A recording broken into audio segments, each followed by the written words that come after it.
Thank you. Good evening. Welcome. Welcome, everybody. Good evening, sir.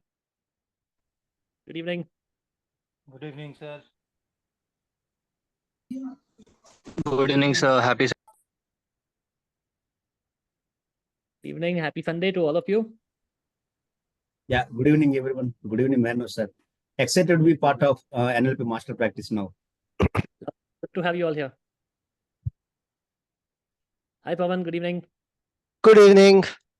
Good evening, everybody. Good evening, Mehernosh, Pawan. Good evening, sir. Good evening.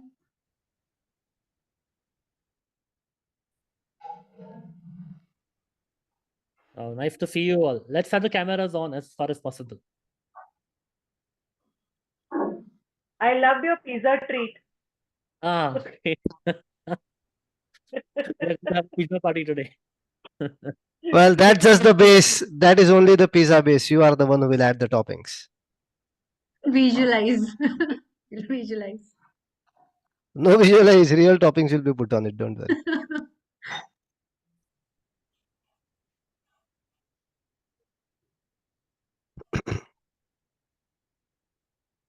Good.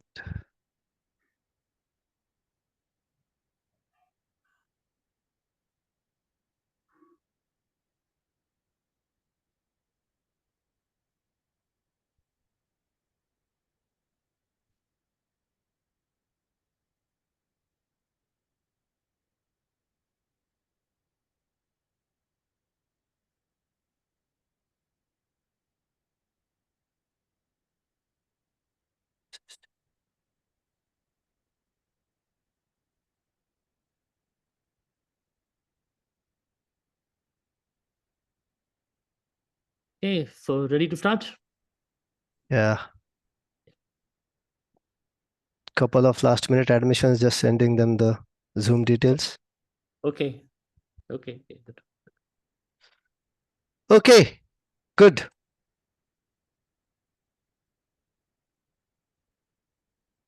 Okay. Now, if anybody joins in, they joined a minute late, so they'll join a session late as well. Okay. 7 is 7. Good. All set? All ready? Super excited? Can I have your cameras on for a few minutes? Just 2 minutes.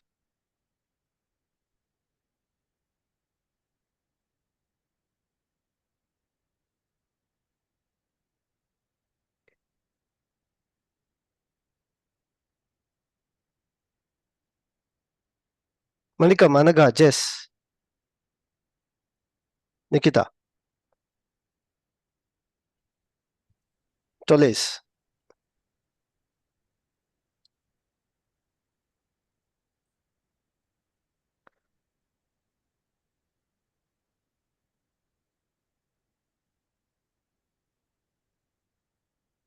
Oh, good. You have a decent crowd. A good mix, different types of people. Somebody's probably doing a surgery, it seems, while attending here. No? Sagar, what are you up to? Green screen. Ah, green screen. Okay. I actually completed my coaching session. That's why Okay. I Got told it. you I'm a teaching chartered accountant and exams are Got it. No, come- I thought that green thing was, it looked like a surgery setup. No. And which ways in many of my trainings, I joke that, you know, if you are a chartered accountant, but if you are looking to read a book on how to do an open heart bypass surgery, then everything is new in the book. It's really something that comes up in the book. Okay. Good, good, good. Okay, those who are moving, having a walk, roaming around, please make Hi, sure. Pawan. Hi, Mehernosh. Nikita here. Hi, Nikita. Hi, Nikita. Hi. Nikita, prove that you are Nikita. Sorry? Come on camera. Oh, I can't come on camera right now. Give me 10 minutes. I'll come on No, camera. I don't after want 10 you to minutes. come on camera after 10 minutes. After 10 minutes, all cameras off. Okay, but Okay, I can come on all camera of you, right now. all of you can take a moment to say hi to each other. Hello. Let's begin it Hi, with everyone. Hi. Hi. Hi, hello, Hi, everyone. Hi, Mahesh. Very Archana, glad to meet Hi, you. Great, excited. Yeah. Lovely, Nikita. Hi. Sagar. Divya, Vijay. Hi. Hi, everyone. All Okay, hi. say this. Say this behind me. Say this behind me. Hi, everybody. Hi, Hi, everybody. Hi, everybody. I have your back. I'm here back. I have your back. Yeah. I'm here. Good. So let's begin with why this statement is important. Okay. This is not a 1 weekend course. This is not a 5 weekend course either. This is a good 20 weekend course. Fine. And we all have just boarded a train, let's say.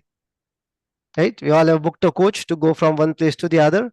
The place that we have started is where we completed the practitioner course. The place where we are headed to is a super awesome destination where we are going to be master practitioners of NLP. Right? I am not saying we will complete the master practitioner course of NLP.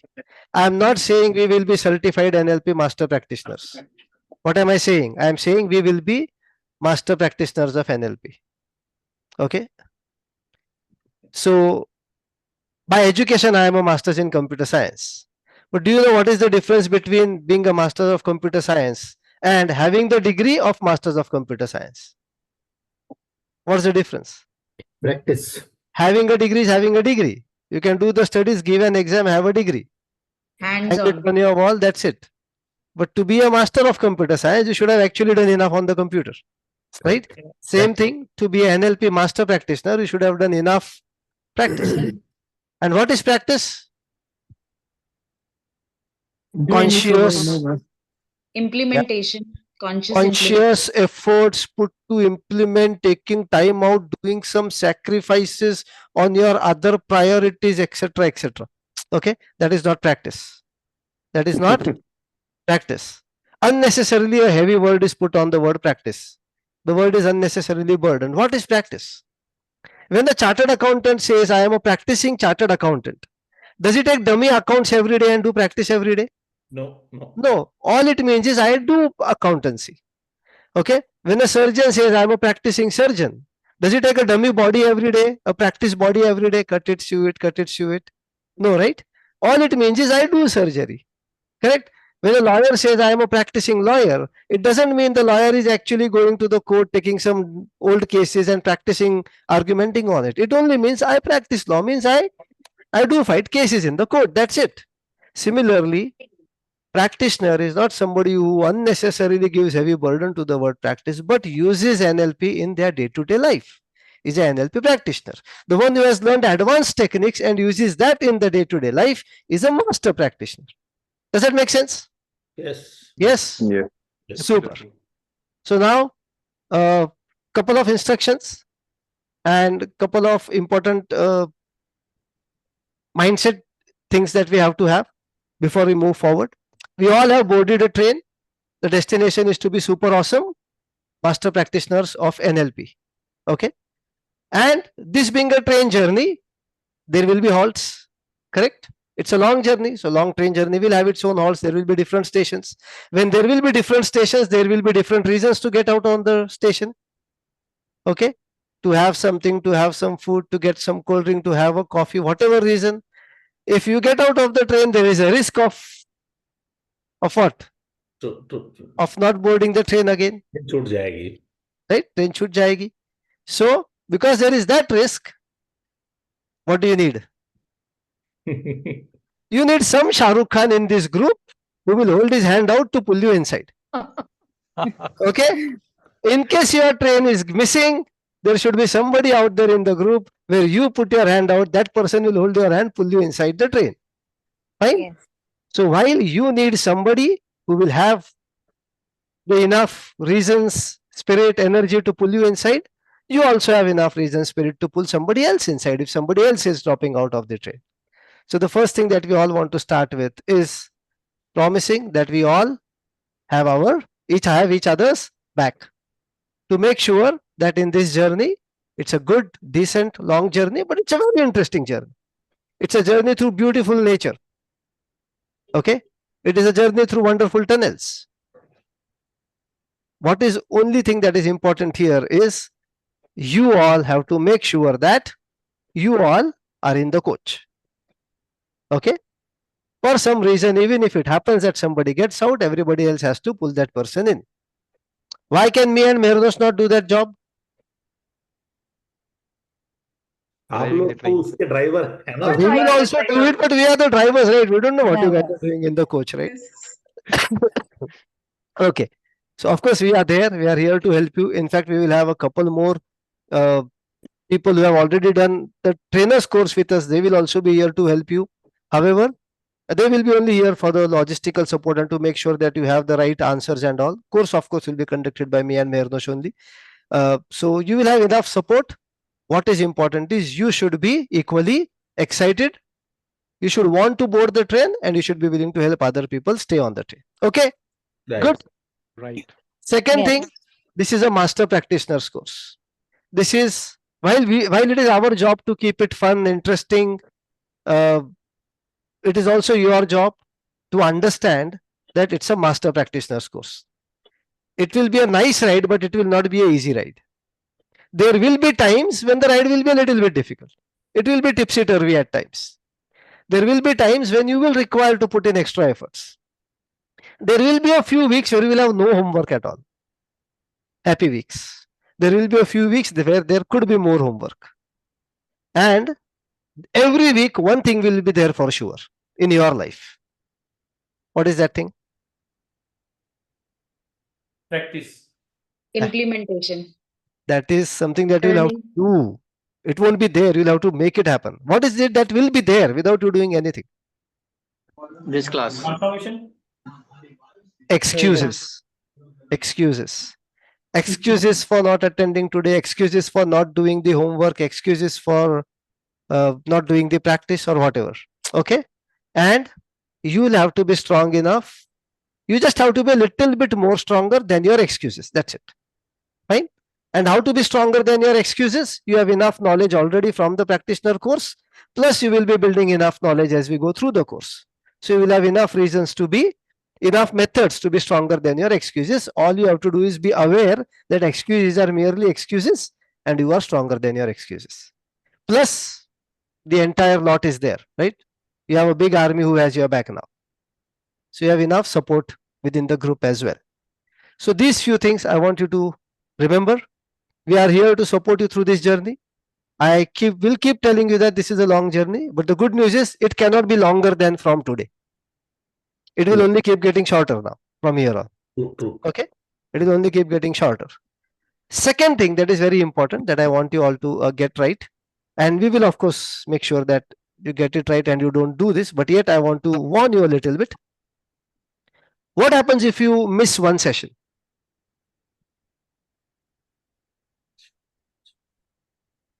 What happens if you miss one session here and there? Thursday class. Sorry? For some reason, let us say Recorded on class. certain Sunday, your excuse got stronger than you. Okay. Recorded class. We have recordings. We will have a Watch the Tuesday. We will have a Tuesday morning replay. What happens today? The recording will. These are live classes, so the recording may take about 24 hours to be processed. Okay. Zoom will process it, then we will download it, then we will put it on YouTube, then YouTube will process it. So by the time you get the recordings, it may be a little bit of about 24 hours. Okay. So you will have the recordings. However, Tuesday morning, 7 to 10 India time, we will again replay the recording. For some reason, if you didn't attend on Sunday, you must attend it on Tuesday morning. Okay.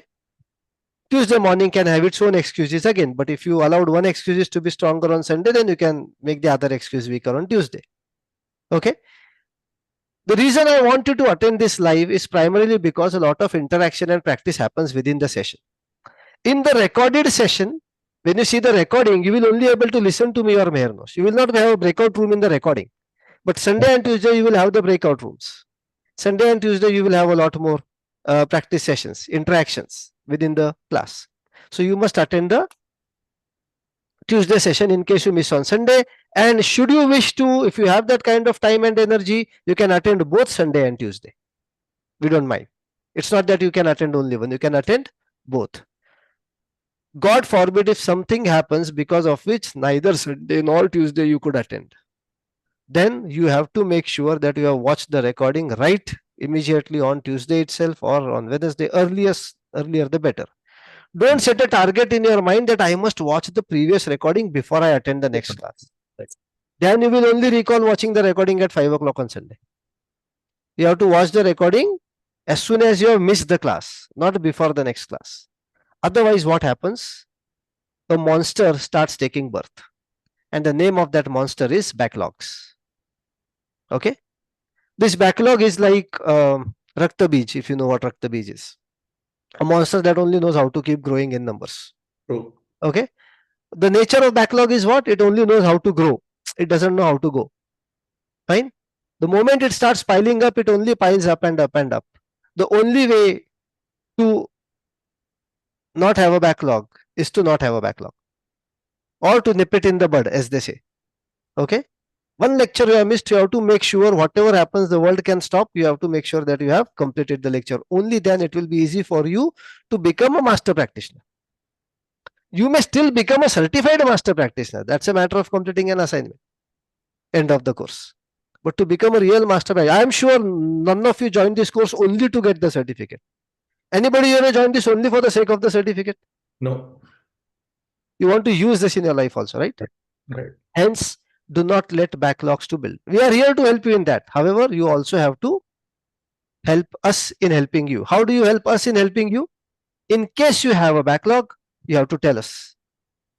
You have to explicitly inform me, Pawan, for so and so reason I could not attend on Sunday and Tuesday. Then I will make sure that you have seen it in the rest of the week. Okay? Am I clear? Yes. Super. Plus, we will do some accountability groups and all that, but that will come as we move forward into the course. Any questions so far? No. Okay. The other important announcements, all the logistics, the WhatsApp group, the practice group, the recorded course, access to the recordings, etc., we will tell you as we come to the end of the class today. Okay? All set to start the journey? Yes. Okay. So one more rule, by the way. When you log in, if you have not logged in with your name, we will put you in the waiting room. Zoom has a waiting room concept. I hope you all know that idea, right? So if you put you in the waiting room means you are in the waiting room, you cannot see what's happening in the course. Okay? I only want your name. I don't want your there's somebody MUMB T1 RAH something. I can't understand what it means. Okay? There is AIS. I don't want to sit and figure out what is AIS. I know right now it is Aishwarya, but I don't want to. Okay? I want you to have your name. If you want, you can have your name and surname or full name, but it should be your name. I don't want your titles. I don't want your degrees. I don't want your financial advisor or whatever you are. Your name, that's it. I want you to learn with an empty cup. Don't sit with your hats on already. Fine. So if I don't see you with your name, I'll put you in the waiting room. And only when your name is changed, and after you change your name, whenever I have time to look back at the waiting room, whether you change the name or not, then we will take you back in. Because once you are in the flow of teaching, we may forget that I put somebody in the waiting room. Okay? And if you call us or do whatever, we are not answering the calls. Okay? So make sure that you have named yourself on Zoom appropriately. So I give you 30 seconds. If your name is not appropriate, please rename yourself. Otherwise, right away you go into the waiting room. I don't want your phone numbers or anything in your name.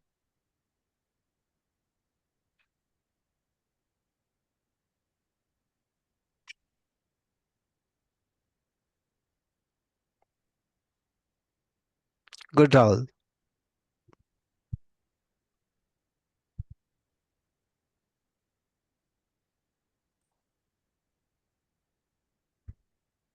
Aishwarya, are you there?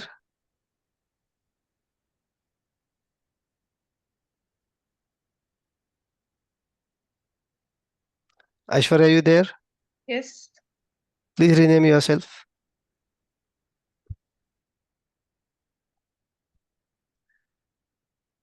If you don't know how to do that, let me know. Pawan, could you please confirm if my name is properly displayed, Nikita? Yes. If it wasn't there, I would have called you out already by now. Okay, thank you. Okay. Perfect. Thank you so much. I'll now hand it to the Dean of the Institute to take this forward. Mehernosh, over to you. Thank you, Pawan. So once again, one warm welcome to all of you. And it's nice to see you all over here. I'm sure it's going to be an exciting journey. Pawan has already given me some ideas about how we are going to go ahead. So happy to see that you may have seen, you may recognize few people from your own batch over here, some from different batches. So I'm happy that there are almost people from 6 to 7 practitioner batches here in this session, choosing to upgrade to masters. So congratulations for the decision. Congratulations for the first step. Thank you. Thank you. Great. All right. So quick question that whether I know some of you completed your master's convocation just yesterday, and some are still in the journey, and the practitioner batch is going to get over in next weekend. So irrespective of how much time you have already spent having completed the practitioner till now, how has been the journey so far?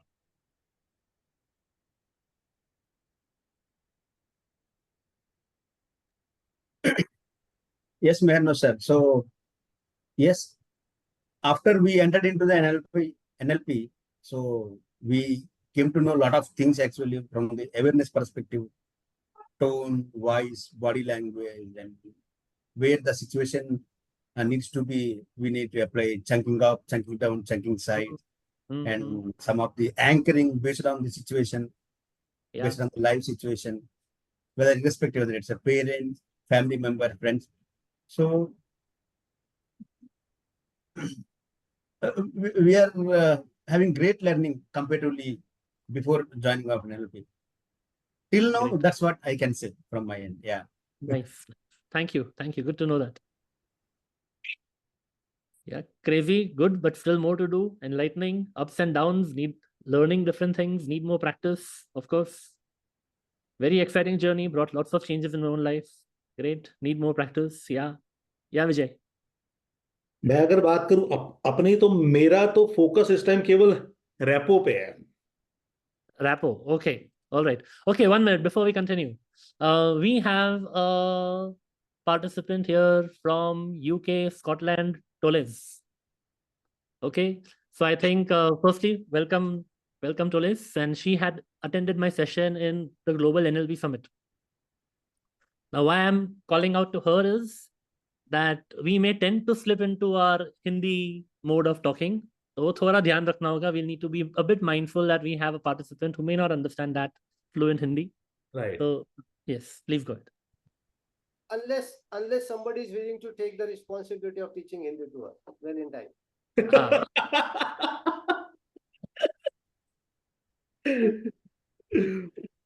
Yeah, Vijay. So my focus is on repo only. Rapo. Yes. Okay. All right. Trying to maintain that. Okay. Sure. Thanks for sharing. Thank you. Yeah. Yes. Thank you, Mehernosh. So my journey so far with NLP is mind blowing. So interacting. Specifically, I joined this program for the public speaking. So while I start speaking, some things start blushing, and then I forget what I was trying to say. But after this, I am consciously recollecting, and I intended to tell what I wanted to say. Even now also, I was little delaying what I want to say, but that I don't know whether it's a fear or a phobia or whatever, it has gone away, and I'm getting different insights to carry forward my journey. And also I'm getting very good relationship with my colleagues. Earlier, I used to give straightforward feedback. Now I'm adding the positive and the negative, and then again positive. That gives more value, and they are taking in a positive way, and I'm able to build a very good rapport, as Vijay pointed out. Thank you very much for this. Good. Thank you for sharing. Good. Okay, I would like every one of you to share. Okay, but if we spend time to ask everyone to open up and share, the entire session will go in that only. So how can we make everyone share? Of course, we have a concept here called breakout rooms. So we are going to put you into breakout rooms now. Okay. The breakout room will be around 4 to 5 people. So you'll also get a chance to interact with each other, get to know your batchmates better. And this journey is going to be with a lot of group activities, group discovery, self-discovery, breakout room learnings.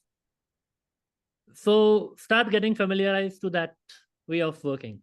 I know in Practitioner, it used to be just a one way and we hardly did any breakouts. But here, it's going to be a more of a collective learning that way. Okay, so I'll put you in breakout rooms. And what I want you to do is introduce yourself to the people in the breakout room, your batchmates, and share about your journey before NLP.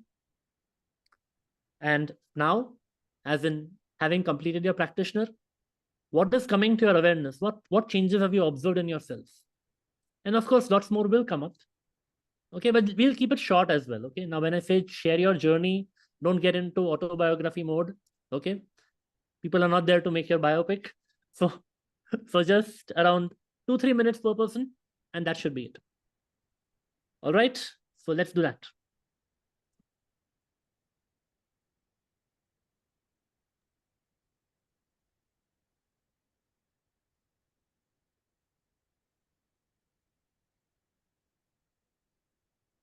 Okay, please join.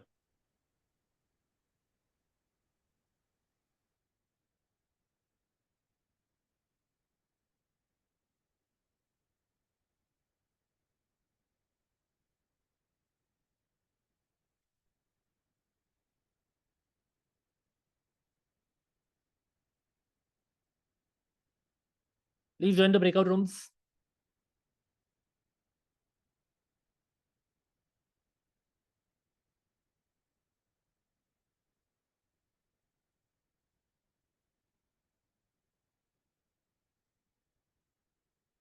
Gauri, Pankaj, please join the breakout rooms.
Welcome back.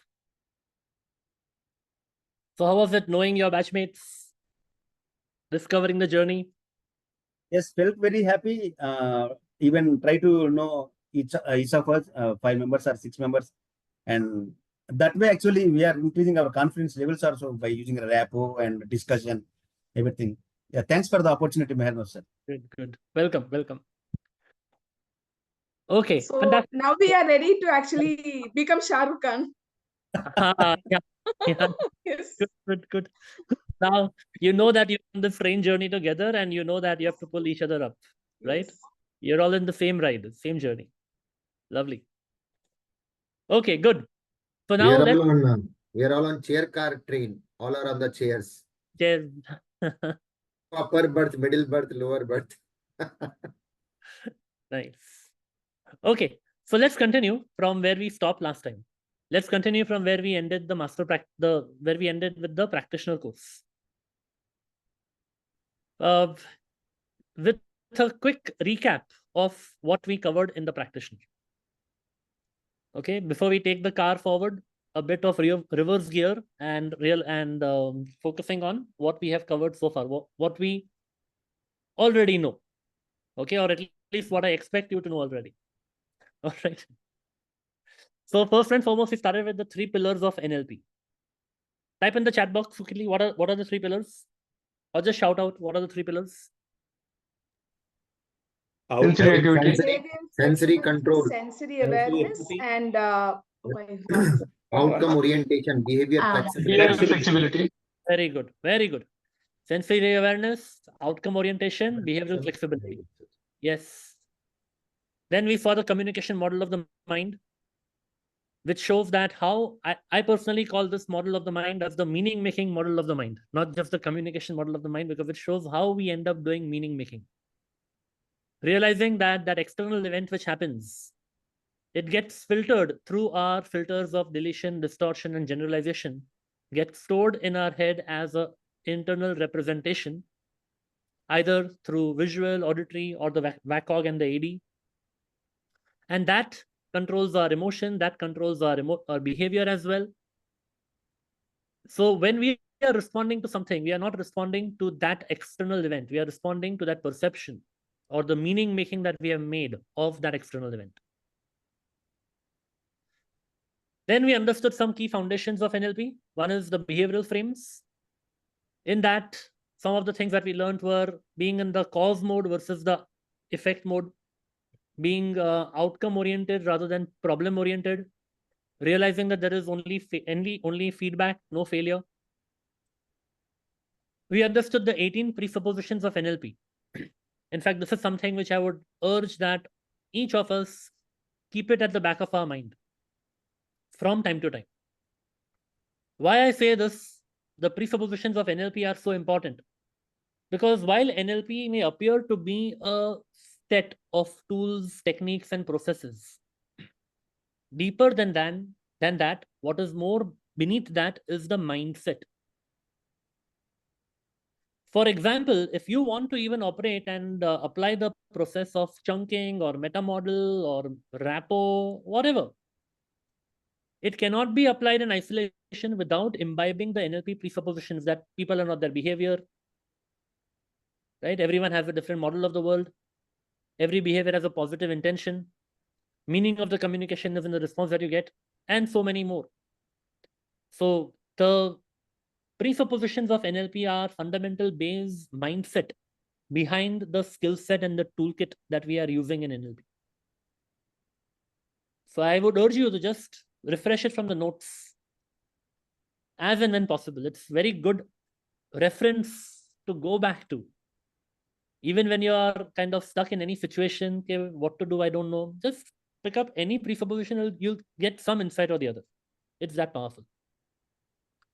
We also saw the generative success model, which is about realizing that your results are actually a function of your beliefs. And here in Master Practitioner, we're going to talk more about beliefs as well. What beliefs you have, based on that, you tap into your potential. Based on that, you take that much of action. And based on that, you achieve your results. And the model being a generative success cycle, it doesn't stop with just the results. The meaning making that you make of your results will further go and reinforce your belief. So it's a cycle. It can go up where, let's say you think you are good in something, and according to that, you'll take more action, you'll achieve better results. When you achieve better results, the meaning making that you may give to that could be that, see, I knew I could do it. That's why I did it. And that will help you to take more better actions, more better results as well. And the cycle continues upward. But if the same thing happens where you feel, Kenny, I am not sure I can do it or not, or you doubt your own self, or you start with a self-doubt, and you think you're taking a lot of action. But then, because it began with a self-doubt, because the belief was loose, probably the results were not that much. Again, the question is, what meaning making are you giving to those results? Now, let's say if the results are not as per expectation, you may end up saying that, see, I knew I was not that great in this. And again, you are taking action, but every time you're saying, see, I know it. It's not my cup of tea. So the generative success cycle is very important in understanding the role of beliefs in your action and your results. Then we saw sensory acuity, which is about understanding that how we can observe, listen, feel more than what we think that we are doing. As in we are already being bombarded with a lot of information and we are being selective. But sometimes in being selective, we are applying mind reads. Instead of applying mind read, how about calibrating? Calibrating that what could this action, this behavior, this movement mean? In that, we saw the 4 factors, which are VIBES, the vibes. What do vibes stand for? Anyone recollect from the practitioner course? Visual, auditory, kinesthetic, and auditory. No, that is different. That is VACOG. Voice, inclination, breathing, eyes, and skin tone. Basically, these are things that you can calibrate using your sensory acuity because these cannot often be manipulated consciously. These are real giveaways at the level of subconscious. sorry, can you repeat? Voice, intonation. Voice, intonation. No, voice, inclination. Inclination, that is where you are shifting, moving, breathing, eyes, and skin tone. It is there in your practitioner manual as well. And we saw how to distinguish the sensory acuity from the mind read. Yeah, thanks, Manikam, for putting it in the chat. So, mind read. Mind read is when we just simply jump to a conclusion, when we jump to an interpretation. This means that. This person was sitting with his hands folded, which means that he is not receptive to any new information. He will not even hear what I have to say. And all this goes on in your mind as a mind read. Calibration is realizing that, what could be the reason? Being curious before you get furious. To realize that what could be the reason of a person sitting like this? Maybe he's feeling cold. Maybe. See, either of the two are anyway a mind read. Which is right, which is wrong? We don't know. So how about being open to different possibilities? In sensory acuity, the most fundamental learning is to be aware of your mind read. Be aware of your assumption. We cannot say that don't ever assume. That is not possible because our mind is a meaning-making machine. Assumptions, meaning-makings, judgments are probably bound to happen. But how about becoming aware that, every time this is happening, I'm making this particular meaning of it. And that is about the sensory awareness also. Noticing that what meaning you are making, is that really true? Is there a pattern in your meaning makings? Then we saw rapport. Rapport is basically the pillar that binds the rapport is basically the cement that binds the 3 pillars of NLP together. In Rapport, we saw certain techniques like matching, mirroring, cross mirroring, pacing and leading, meeting the person where they are, and then taking them to where you want them to be. We also saw techniques of breaking rapport, using a break state and pattern interrupt where needed. One important thing in rapport is related to the presupposition of NLP, that resistance of any kind is a sign of lack of rapport. When you think that things are not working with a certain person, the person is not responding at all, before we start getting into the effect mode and blame the person for being dumb or not wanting to reciprocate or answer, ask yourself, am I doing enough to be in rapport? And having said that, one more principle to understand here is that while we have learned how to be in rapport, there is actually no need to be in rapport with everyone, which again is about operating from a space of choice. Your outcome will decide whether you want to stay in rapport. Your outcome will decide how much of rapport you want to keep with which people, and according to that, you have all the techniques that you have. All the techniques and tools are available to you. Okay, that's about rapport. Then we saw the language of the senses, the representation systems, the VACOG and the AD. VACOG stands for visual, auditory, kinesthetic, olfactory, which is smell, and gustatory, which is taste. And the sixth representation system is your auditory digital, self-talk, logic, rationalizing, analyzing. Mainly we focus on the four, VAK and AD. We saw there are two ways of understanding other people's representation systems. And firstly, before we get into why should we understand other people's representation systems, so that we talk in their language, so that we meet them where they are and then take them to where we want them to be. So two techniques that we saw in Practitioner for understanding people's representation systems was the words that people use and their eye movements. There is a difference when someone says it looks good, it sounds good, it feels good. You may say, but then they are liking it. That's what they're saying. Good is the common thing, right?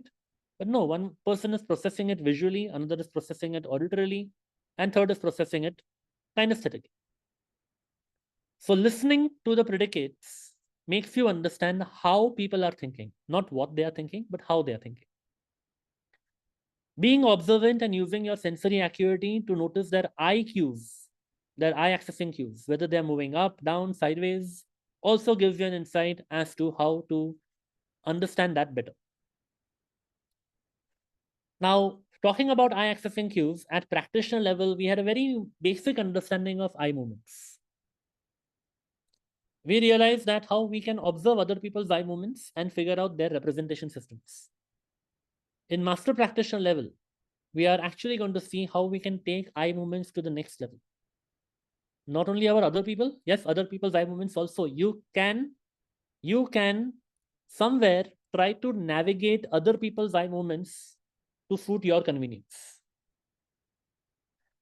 Not only that, you can navigate your own eye movements to decide when you want to be creative and when you want to be in a recall mode. We'll talk more about that as we go ahead in the course. Then we saw chunking. Chunking is actually the art of asking questions. We saw that you can chunk up, chunk down, or chunk sideways. Chunking is about navigating the hierarchy of thoughts. Everything is there in our mind, but sometimes it's a bit cluttered all over the place. Chunking helps you to navigate through it and figure out the direction. Chunking up is asking questions like, what is important about it? What will this do for you?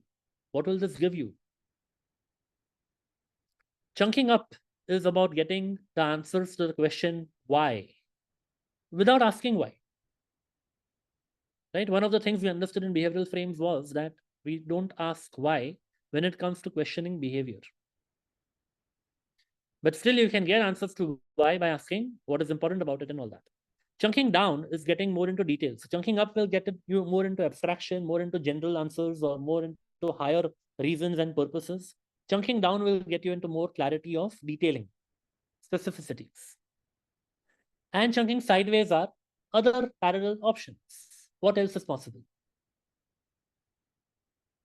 Then we saw one very, very powerful tool focused on chunking down, which is meta model.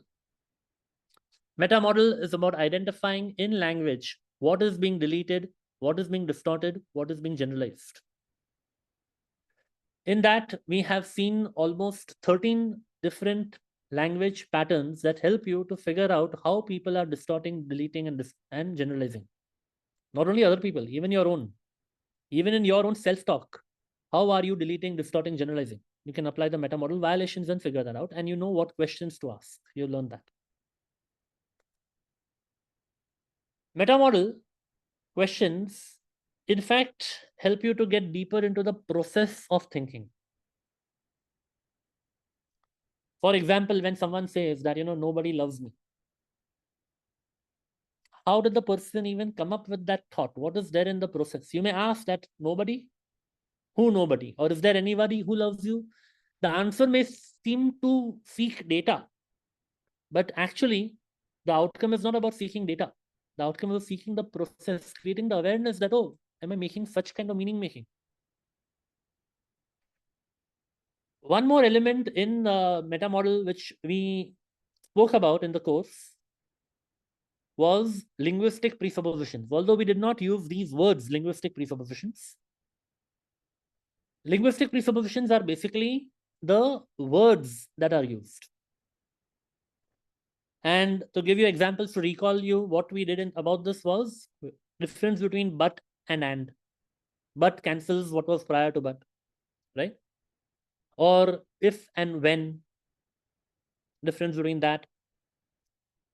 Knowing the difference between doing your best and doing whatever it takes. The power of the word yet. So some similar things we have understood so far at the level of practitioner. In master practitioner, we are going to deep dive further more into linguistic presuppositions. These are actually presuppositions used in language. These are different from NLP presuppositions which we covered earlier. This is actually when you're talking about something, what does it imply? What does it already presume? What does it already take as a truth? How to figure that out in your own self-talk, in your own belief system, and also in other people's belief system. Then we did Milton model.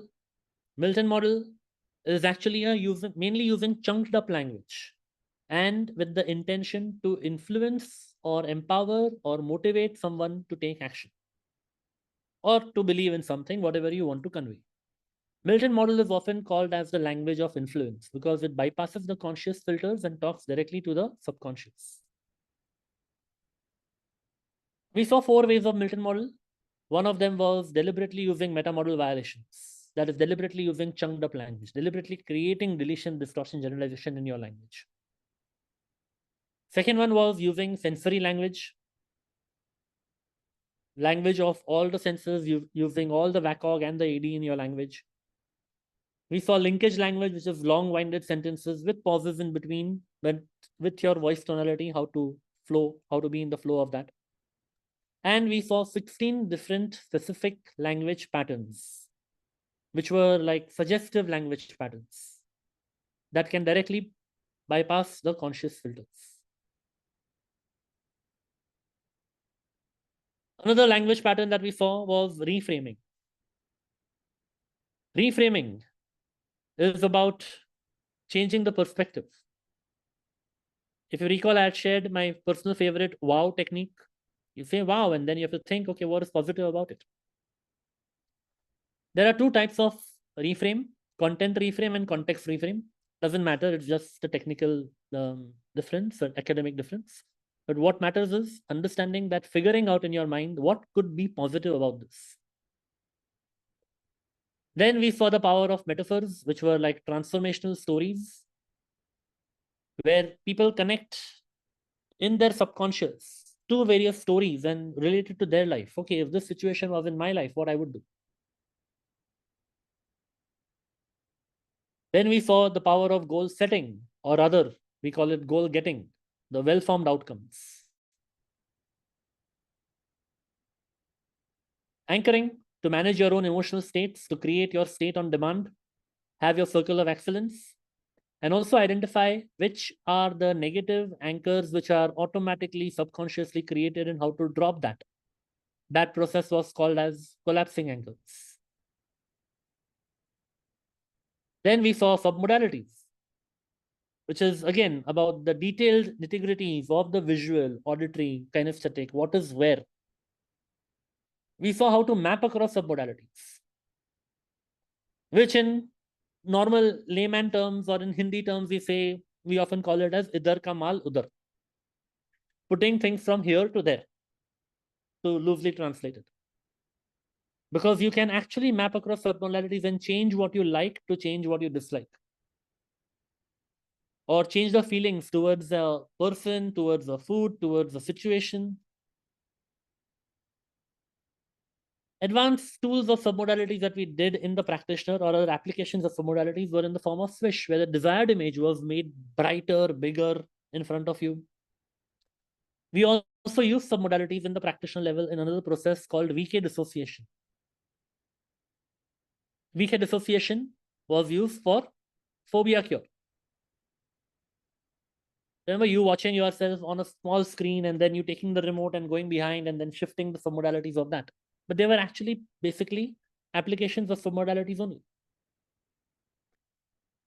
In master practitioner, we are going to also understand submodalities of our thoughts, submodalities of our beliefs, submodalities of our memories, and how they are creating impact on the way we operate in day-to-day aspects. Then we saw timelines. We understood two types of timelines, in time and through time. We saw how to float over the timeline, how to become more confident after the process, how to integrate timeline with well-formed outcomes, with Swish. We saw all of that. We'll see a bit more about timelines also in the master practitioner level. Perceptual position. What was this technique about?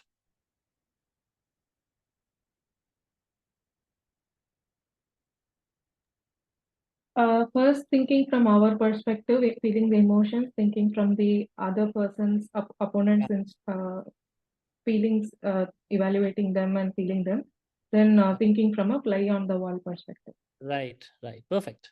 Yes. So ensure, remembering that every situation can be seen from at least three perspectives. One is your own perspective. Second is the second person's perspective. And third is a neutral observer perspective, which we call as a fly on the wall. You can call it fly on the wall or bird in the sky, whatever. It's certain different perspective altogether.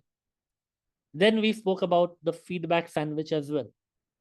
How to apply the feedback in a way that appears more holistic, that gives a perspective of the positive aspects as well as the negative aspects as concern for improvement. And then layering it with another positive way forward. One important thing to understand in feedback sandwiches, that feedback sandwich is not necessarily or not only a tool to kind of soften the blow or cushion the feedback. Very often that is where it is misunderstood. And then it doesn't work that effectively.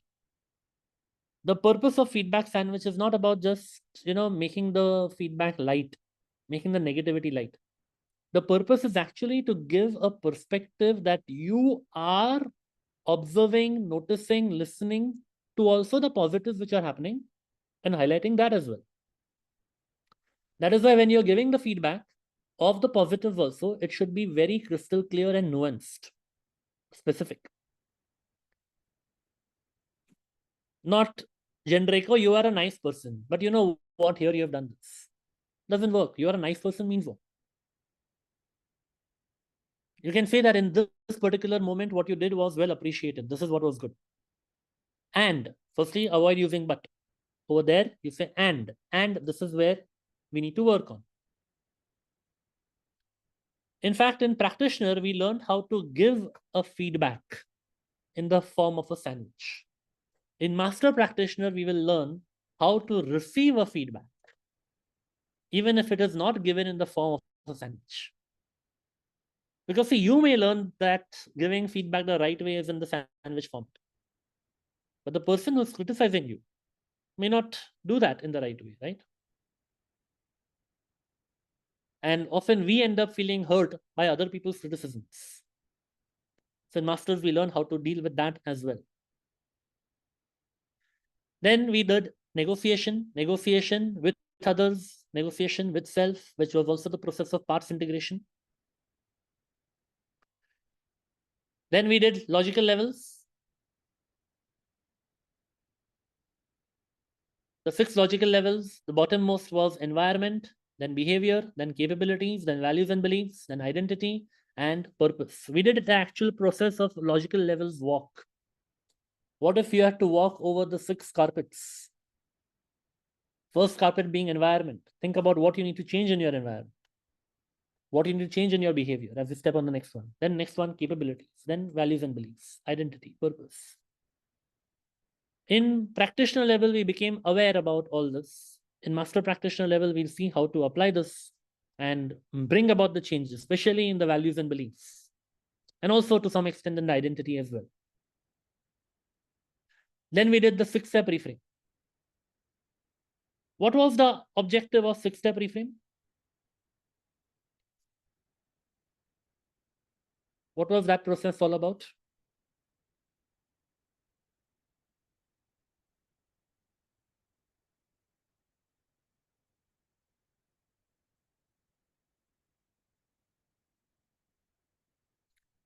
Why do you need to apply 6-step reframe? Change negative behavior, correct. So let's say you are dealing with some behavior that you want to stop, you want to overcome. The process of 6-step reframe involves identifying the positive intention behind that negative behavior. Rather than resisting the negative behavior, you realize here that what you resist will persist. So instead of that, what you do is identify the positive intention and fulfill that positive intention by different solutions, different alternatives. And then we do a future case to decide which alternative works best. So that was about identifying positive intention. And the final topic that we did was strategies. Strategies included the TOTE model, the trigger, operate, threshold, exit. We understood how to utilize the elicit strategies and also how to utilize the strategies. So which means that if you have done something before fantastically well, how to figure out what happened in that moment in slow motion in your head as a process of thinking, and how to replicate that in future situations where you want that to work for you. So we did that in strategies in the practitioner level. In master practitioner level, we are also going to learn how to figure out strategies of other successful people. When they were successful, if we can apply that strategy, can we imbibe that kind of strategy in ourselves and bring about similar levels of success within us? At the same time, retaining what is already working well within us. And that forms the crux of modeling. So that was a quick recap of the entire practitioner course. I think 30 hours of course summarized in 30 minutes. So how was the refresher for you?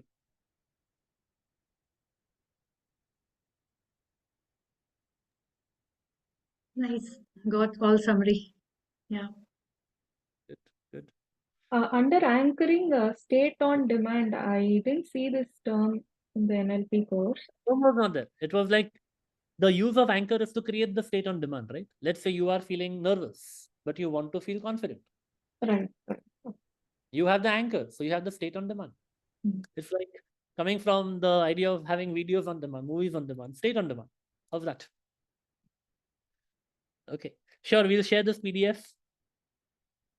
I feel I hardly know anything. No problem. We are learning together. That's okay. There is no pressure of knowing in terms of the concepts. As I keep saying in the practitioner, I repeat that even in the master practitioner, the course will involve certain jargons, certain names, certain labels. The labels really don't matter.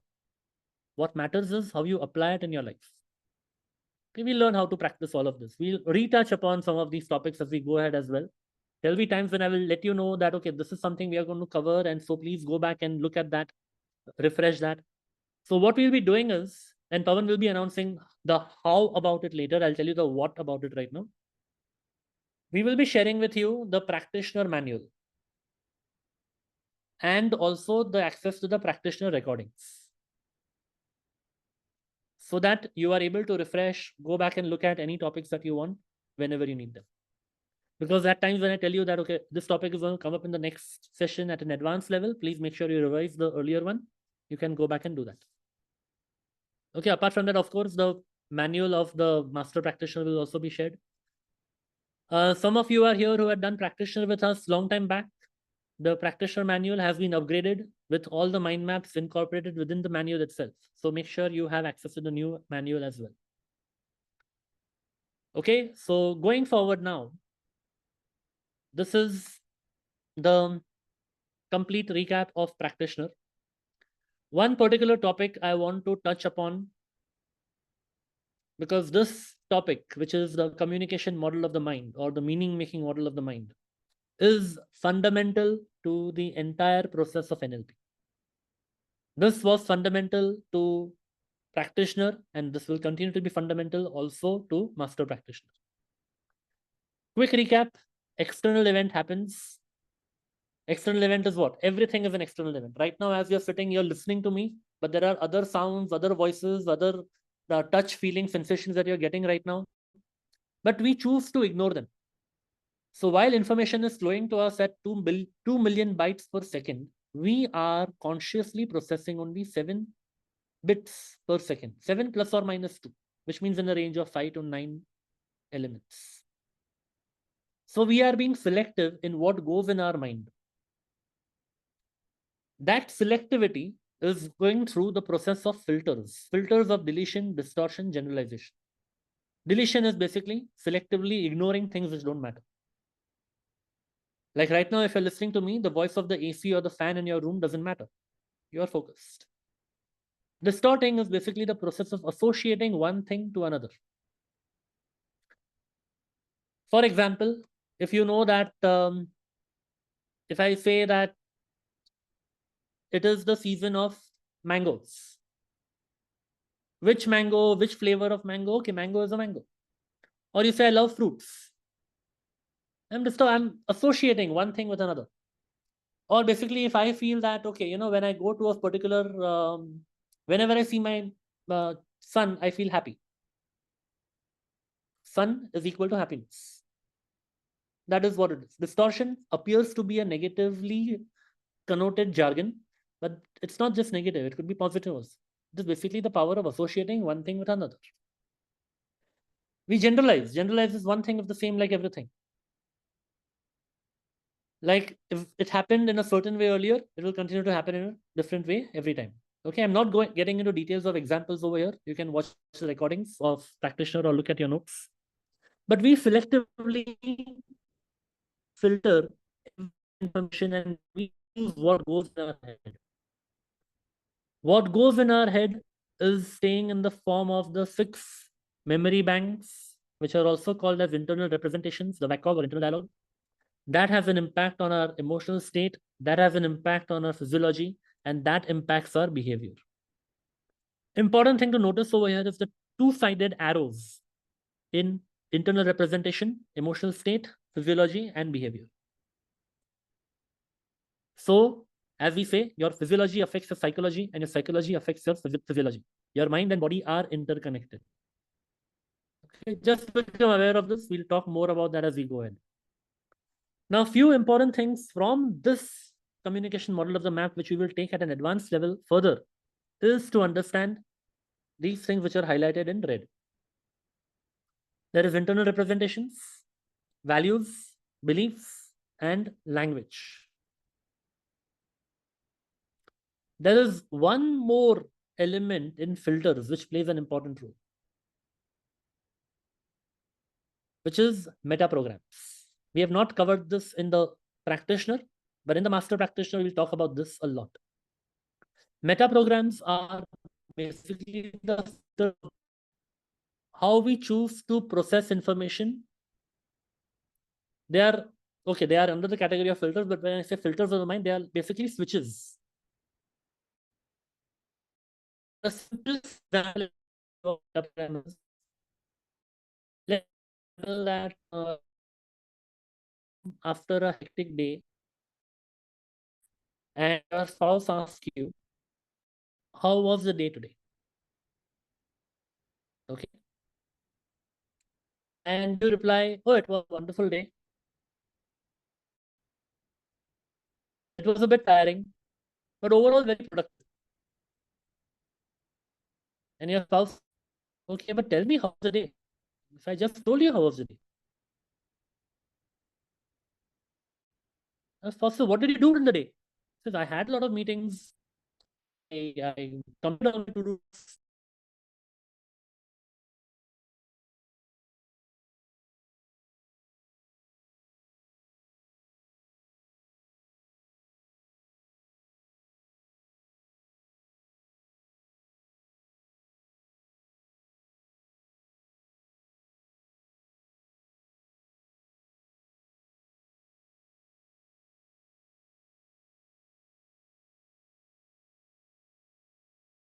All right, I'm back. Can you hear me? Okay. All right. Some network connection. All right. So I was talking about, are you all able to hear me? Yes. I was talking about situations where, let's say, you come back home and your spouse asks you, and you say it was a fantastic day, it was very productive, I did a lot of meetings, and ultimately your spouse gets fed up and says that, let it be, you never tell me anything. And you wonder, I just told you everything, didn't I? And then you ask your spouse, Vasha, you tell me, how was your day? And your spouse says, at 9 o'clock when I reached office, I did this. My boss called me in, then I went there and did this. I had this for snacks. This so-and-so colleague sat with me, and then this. And then you wonder, who has time to listen to all of this here? Now understand here, there is no one right, no one wrong. But this is a simple example of one of the several meta programs that we'll be covering. Meta programs are switches in your mind. Sometimes we are too detailed, sometimes we are too surface oriented.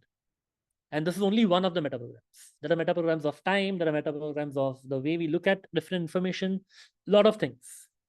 And that also plays a big role in meaning making, in understanding what you do well, what you don't do well, in understanding what comes in the way of your achievement of actions and what comes in the way of failure as well. Another thing we'll understand is that the internal representations that we are speaking about over here. The internal representations are basically visual, auditory, kinesthetic. These are the overall modalities. Within the visuals, within the auditory, within the kinesthetic, we have the submodalities. We've already covered what submodalities are in the practitioner, but we'll be looking at them in much more depth in a way that we can conversationally find out and utilize submodalities. So of course, values, beliefs, language patterns are entirely a detailed topic of discussion itself in the master practitioner. Okay, so ready for the way ahead? All right, so let's have also a look at what lies ahead. What are we going to cover in this program?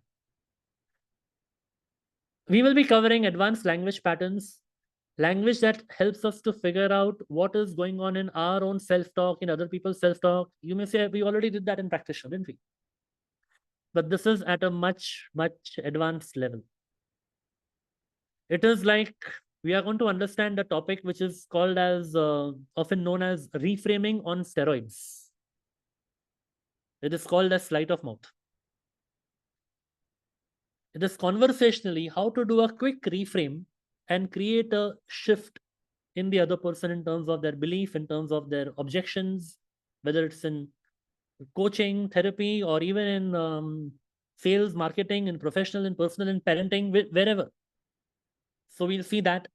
We'll see the advanced language patterns over and above the Milton model when it comes to influencing.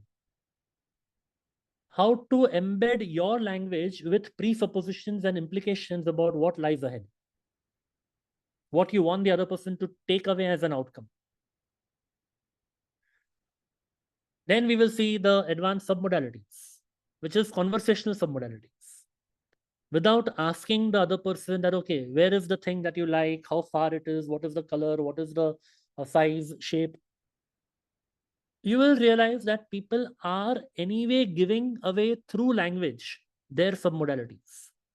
How do you spot that? And how you can use language to change other people's submodalities, even your own submodalities, for that matter.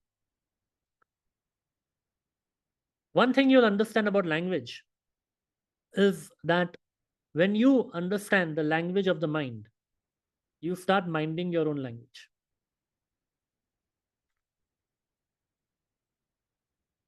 We will be uncovering, discovering a lot of our beliefs. So it's not only going to be a theoretical session of what beliefs are, but how do you figure out what beliefs are there in your life?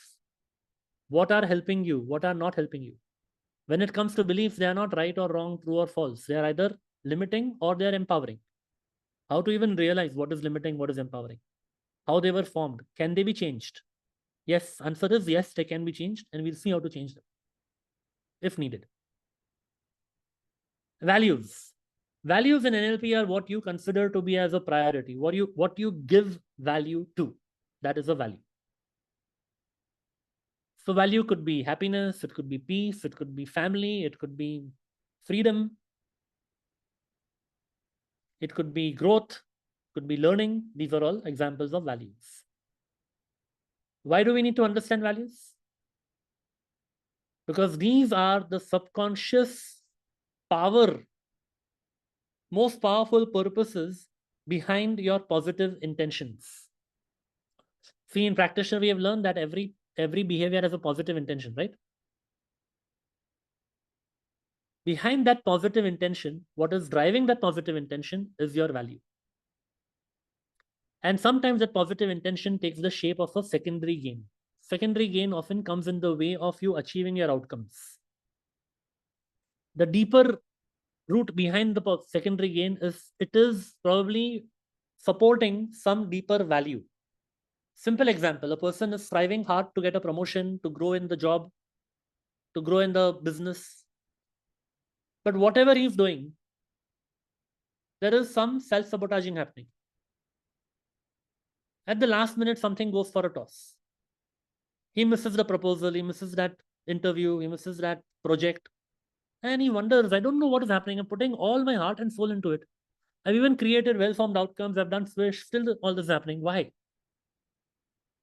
Because somewhere, probably, the value which is important to the person is freedom, fun, family. Nothing wrong about it. But because the subconscious is supporting that, the subconscious is telling the person, hey, be careful. If you get that project, your family life may suffer. So we will learn how to become aware about our values and how to integrate them. It is not about just dropping our well-formed outcome goals, but how to integrate them. So we'll see that. Then metaprograms, already I gave you an example of one of the metaprograms, several more, and also as trivial and small as it may sound in a day-to-day perspective, metaprograms play a big role in your action, in your results, and in your success. Then strategies. What we have seen about strategies in Practitioner is just the tip of the iceberg. In Masters, we see that strategies are like recipes. And what are the ingredients? What is that cooking masala proportion that you put in of the ingredients, all that to achieve your successful outcome is what we learn as strategies over here. And the final topic that we will see later on is behavioral modeling. How to model successful behavior without letting go of your own strengths. So with that, welcome to NLP Master Practitioner.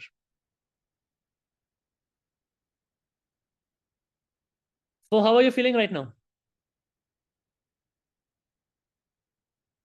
After knowing what lies ahead and where the journey is headed to, how do you feel? Excited? Good? Lot to learn. Yeah. Lot to learn, yeah. Hopeful? Good.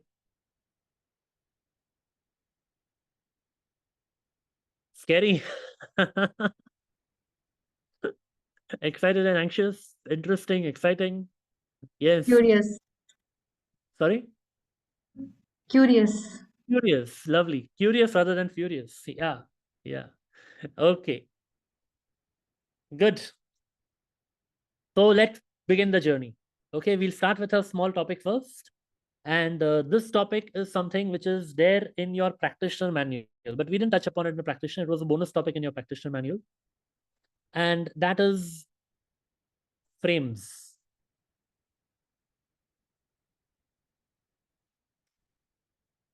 Frames are basically referred to as the frame of mind. Frame of mind from where we operate from. Okay, we have seen reframing.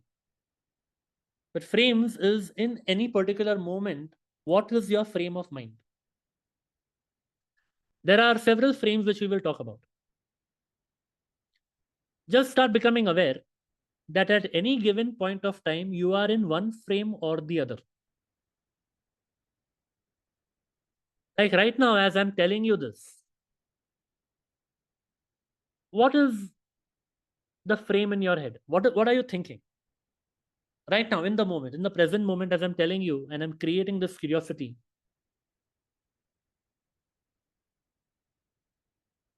Learning frame, yeah.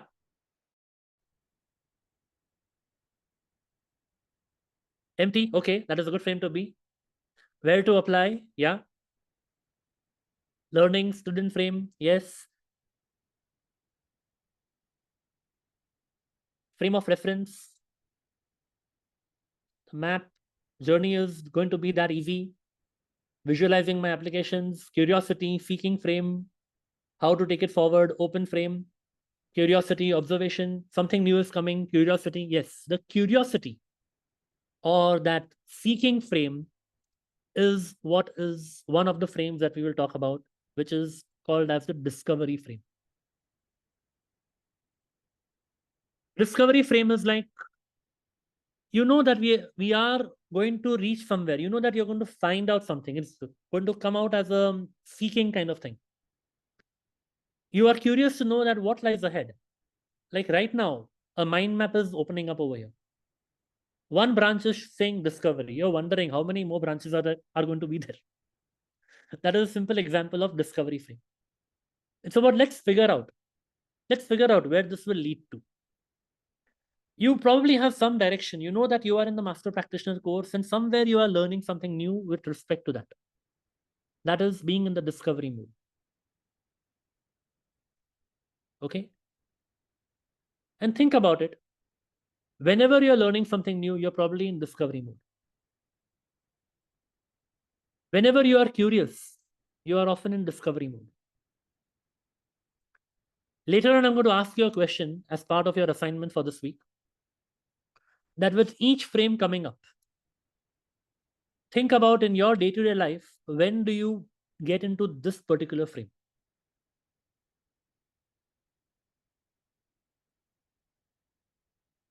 Often when you are seeking answers, when you're looking at, okay, what else is possible, what can be done, you're often in a discovery frame. Another frame is an outcome frame. Outcome frame aligns with the outcome orientation pillar of NLP. It is about knowing very clearly that what I want to achieve. Like when you joined in this session at 7 sharp, you had an outcome. The course is beginning. I have enrolled. I want to get maximum from this course, and that is why I'm over here. That is an outcome frame. Outcome frame is knowing your aim, your objective very clearly and doing whatever it takes to pursue that. What are we here for? That is outcome frame. What will this do for me? That is outcome frame. And again, become aware. In any situation in life, very often you are shifting also from one frame to the other. The frames you may find are also overlapping. You may come with an outcome, and then you may get into a discovery. What will this get to? Or you may start with a discovery, and you may figure out an outcome. And then you may get aligned to the outcome frame. There can be overlap, there can be stages. Just become aware in which frame you are in.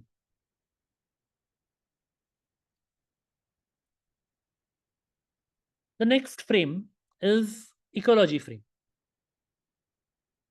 We have heard this word earlier in the well-formed outcomes. Ecology. Ecology is about how will it affect other areas of my life. We've also heard this in the 6-step reframe. When you figure out all the alternatives to attain your positive intention, will it fit the ecology? Which one can I operate from? Example of ecology frame. Every Sunday, 7 p.m., generally, what do you do? Today, you're not going to do that. Today, you're here in class. So something else you are sacrificing, something else you're balancing out. Maybe Sunday used to be time with family. Now you have told your family that for 20 weeks, I'm going to be over here. You're managing your ecology that way. Ecology is simply asking the question, how does it affect other areas of my life? Let's take a simple example to understand these 3 frames in a simple context. Let's say you want to work on your health. Outcome frame is about knowing what is the well-formed outcome. It could be that weight loss, it could be that energy level, it could be about completing a marathon, whatever it is, that outcome that you're clear about. Discovery frame is, what are the other options available to me? You are testing, you are figuring out, you're going to the right kind of health coach or the gym, or wondering whether yoga will work or running will work. What? That is being in the discovery frame. Ecology frame is knowing that if I join the gym, I'm going to remove 1 hour, or if I have a yoga master coming to me, I have to remove 1 hour for their yoga class, which means something else which I was probably doing at that time will have to be compromised or adjusted. It could be sleep, it could be time with family. How do I balance that? So that is a simple understanding of these 3 frames.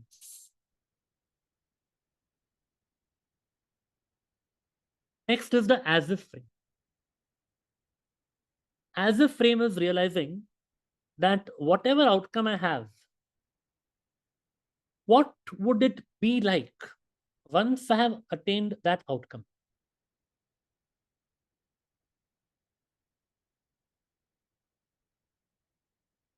What would it be like once I've attained that outcome?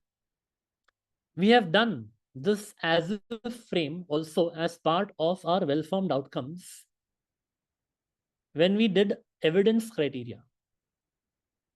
If you recall, when you did a well-formed outcome, one of the point was, think as if the goal is achieved. What do you see? What do you hear? What do you feel? What do people tell you? All of that. That is the as if frame. Now, as if frame can apply to goals, to outcomes, or as if frame can also apply to day-to-day situations. I am going from one destination to the other.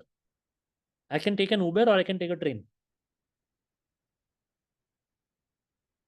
Which one is faster? I'm evaluating. There is an element of discovery, outcome, ecology, all of that also over here.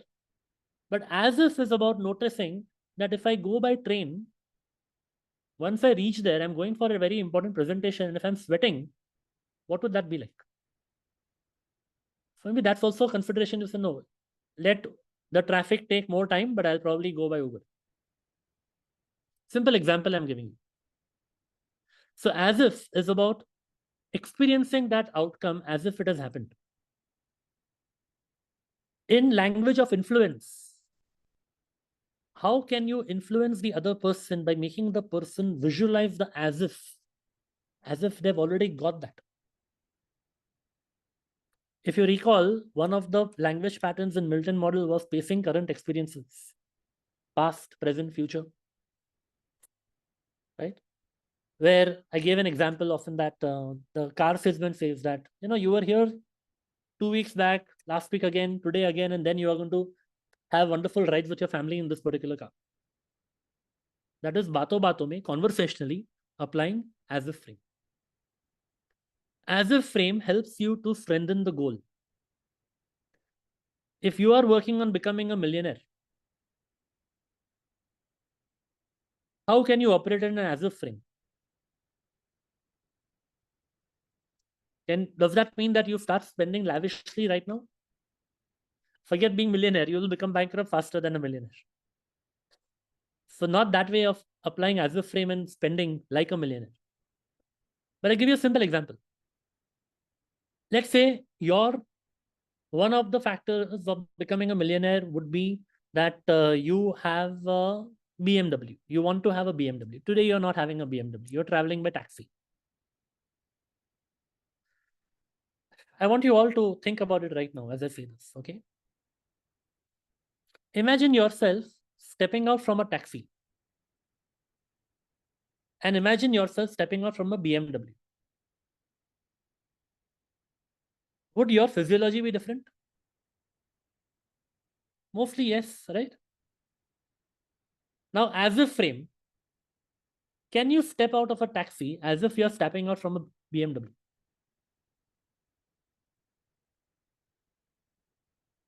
Psychology, physiology, integrated. These are simple examples of as if frame. We'll talk about as if frame will be useful as we go further as well. Even I am statements are part of as if frame. Yeah. Then we have the backtrack frame. Backtrack frame is noticing what happened so far. Where have we come from? What have we covered so far? We started this session today with a backtrack frame by recapping the entire practitioner course. Right? Yeah, future self instructing the present self. Yes, we applied that also. Now, backtrack frame is, where do you find me and Pawan use a backtrack frame often? In class?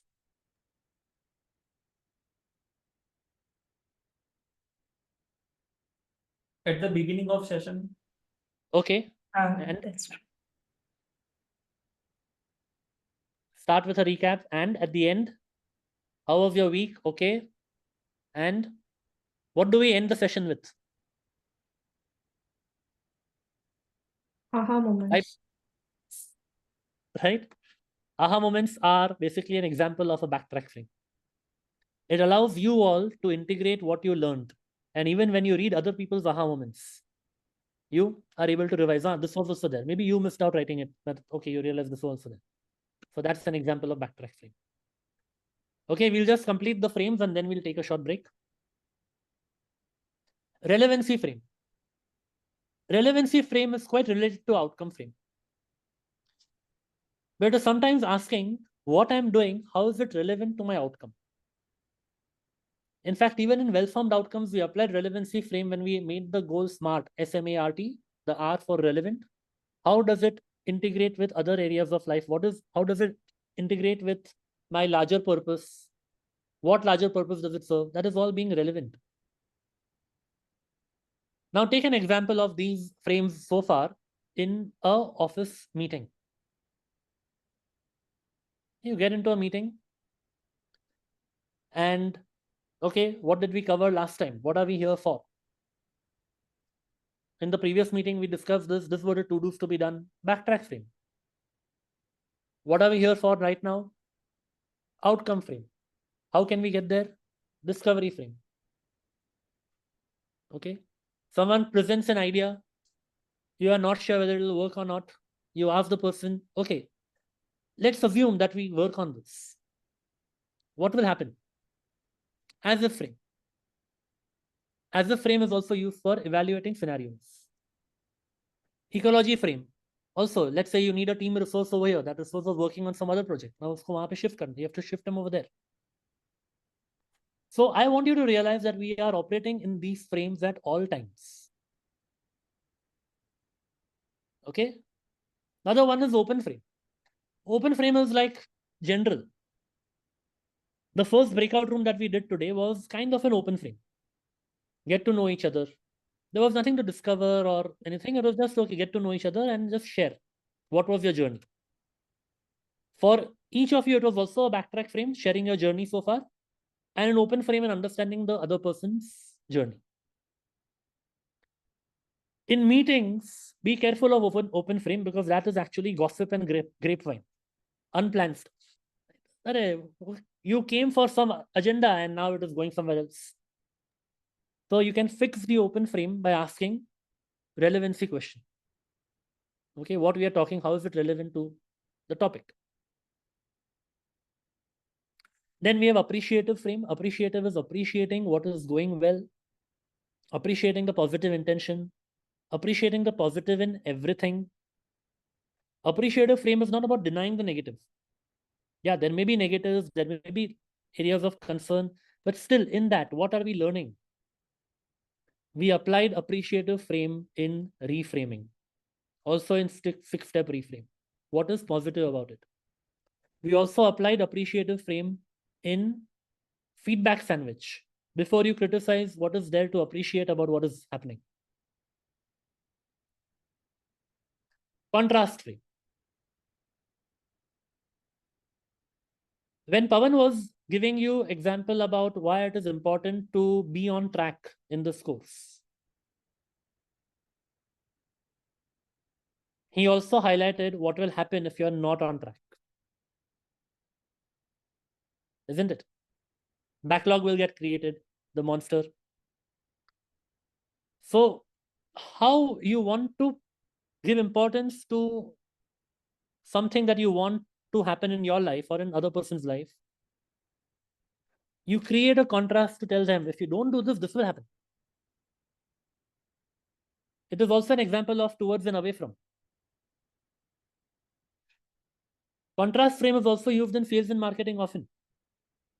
A typical property estate agent, what they will do is, they know that you want to buy a property. They know that you have given a certain specification. They'll probably take you to a property which they know you will not like. For sure. Such a shabby property they'll take you that you will not like. And then they'll take you to another property which will at least be okay compared to the shabby, because they've already created a contrast. At least it's better than that one. But they know that if they had shown you this one first, probably you would have rejected. But because they've created that contrast, it's okay, at least this is better than what you showed me earlier. So think about where contrast frames are being used. And the last one is agreement frame. Agreement frame is about meeting the person where they are and then taking them to where you want them to be. In Rapo, we are using agreement frame. It is about acknowledging what is working, noticing and feeding back to the person that, okay, this is what you're saying. This could be the positive intention. And being in Rapo. Matching, mirroring is about figuring out the agreement frame. So a simple topic. This is the purpose of this topic is just for creating awareness to know that which frame you are in at what point of time. And being aware that in which frame you need to be, are you in that frame with awareness? I'll give you a simple example of that. Let's say you are working on some outcome, you want to complete a project. And you do a backtrack frame of a similar project you handled before. And you start getting into all the problems that happened in the earlier frame and in the earlier project that didn't work for you. And you say, now, what you actually started to take as a reference for learning, you start taking it as a reference for failure. Mind works in weird ways, right? So knowing that, okay, you went into backtrack frame with the outcome. Now let's come back into relevancy frame now. All these frames can also be used in meetings and gatherings to bring back people in the relevancy frame. What is the outcome? What is the relevancy? So there are a few questions which are there for your first week's homework for this topic. Become aware in which situation you operate in each of these frames. So just an awareness. When are you in discovery frame? Which situations will be in gossip or open frame or relevancy frame? When you would be in agreement frame? How can you become more aware about shifting from one frame to another? Sometimes you get into a meet up with someone and it just gets into gossiping. Gossiping as in just general talk, small talk. But then you have 1 hour kept for the person and it went 50 minutes went into small talk and the main topic of discussion got ignored. So how can you be aware of shifting from one frame to another? Okay, now too much of open frame has happened. Let's get back into relevancy frame. And to do that, what questions can you ask to get into each of these frames? You can take a snapshot of this. We'll also share this in the group. Just become aware about this and notice what you can do to stay in each frame. How each frame can help you. How you can operate with awareness. Is it necessary to use all the frames? Not necessary. But sometimes you just happen to be in one frame or the other. You don't need to use all. I have a question. Yeah. What if we are in none of these frames, like or opposite of these frames? You can't be in none of these frames. Okay, right now, let's say I'm scolding somebody. That is the opposite of appreciate frame. But there is an outcome to scolding, right? Okay. You will not scold just for the heck of it. So maybe you're in the outcome frame, but you're missing out the appreciative frame. So then is it fulfilling your outcome?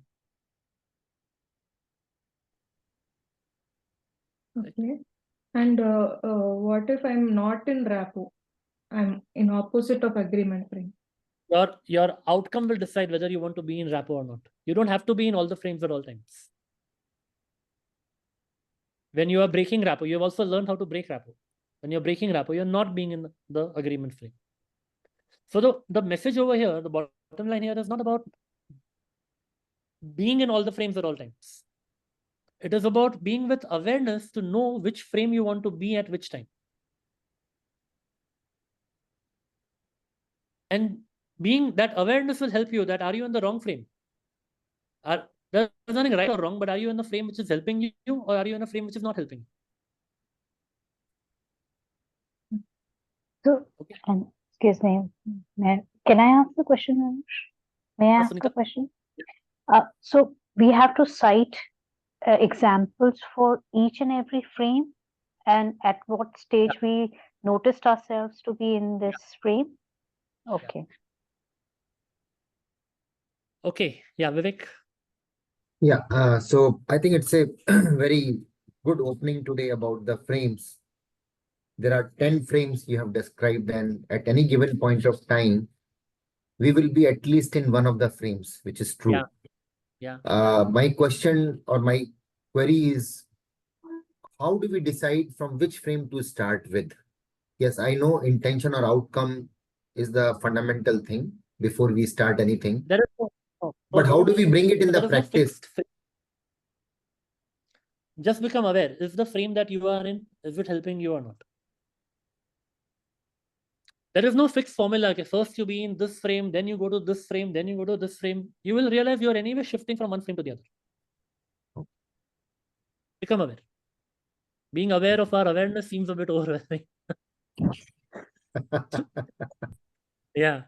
So right now, just think in which situations you generally tend to be in which of the frames. As you answer those questions. Can you please explain ecology frame once again? Ecology is when you are in one frame, in one situation, like you are over here. What are you giving up? Maybe family time, maybe TV time, maybe some sports time. That is ecology. When you want to achieve your fitness goal, that 1 hour of fitness that you will do, what will you not do? When you're focused on your professional goal, how will you balance your family life? That is ecology. So basically, it's a selected option to achieve the outcome. No, it is balance. Ecology is about balance. Okay. And that is where the beginning of flexibility starts. How does it affect other areas of your life? Yeah. So Yeah. that is the question that will help you. Mehernosh, I Thank have you. a question. Yeah, Nikita here. Let's I have go a on. question. 1 minute. Let's do one thing. We'll take the questions in the Q&A. Okay, sure. I thought this Okay. was a Q&A. No. We have one more topic coming up, but before that, we are Okay. taking a break. Okay, so Okay, let's take a sure. break and make sure that before when you come back from the break, you have your pizza ready with you. Okay, so either a printout of this, or if you're not able to take a printout, a simple drawing of the four, like a 8-slice pizza that you can have, and then we'll see what to do with it. This is a very powerful and interesting topic which will set the base for our master practitioner learnings ahead. Okay, so see you in 15 minutes. Bye. Have a good break.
Okay, welcome back. So ready to continue? Any questions on the frame? We'll take it in the Q&A. Now let's get to the pizza party.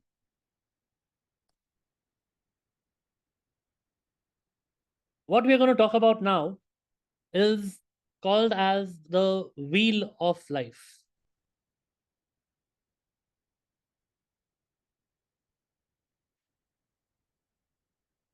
You have a circle that you created with 8 parts. And there are some labels that you can put around that. We'll see what that is. I want you to think about, firstly, before we get there, I want you to think about what are the various areas of your life that you need to pay attention to. Type in some of such areas in the chat box.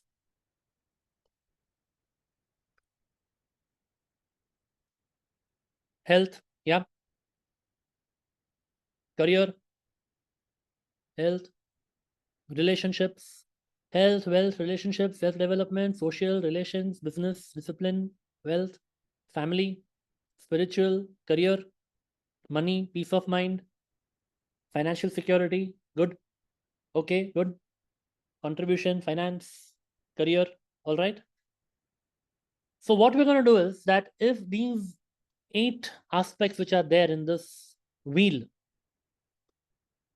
if you could label it with some area of your life or the other, what would those 8 areas be? There can be less than 8 also, or there can be more than 8 also. Right now, for this purpose, we'll take 8. Okay, less aa raha hai to chalega, you can take less as well. I'll give you some examples. Okay, now here is, let's take it like this. This is just an example. You can choose to take exactly the same, or you can create your own. Health, wealth, friends and family, that is basically social life, hobbies and leisure, relationships, which is basically different from friends and family. It's like your close family relationships, your home, basically, your spouse, your children, career, personal growth, and contribution or spirituality. Yeah, these are the various dimensions of the wheel. Dimensions of wellness. Yeah, you can put that. Right now, take it for each area.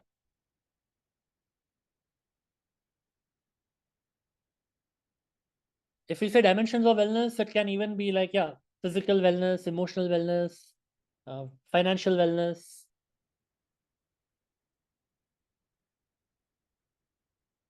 So you can choose to call whatever you like, or you can choose to pick up these names the way they are over here.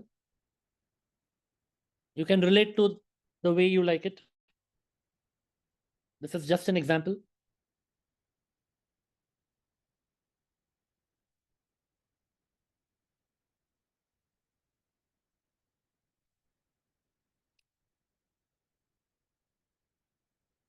Okay, once you have listed the 8 areas, type in done.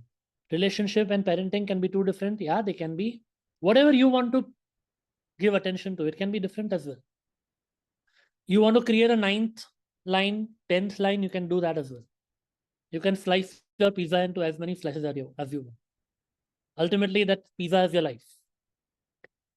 The wheel of life. Done. Good. Okay, once you have put the labels, you can type in done in the chat box.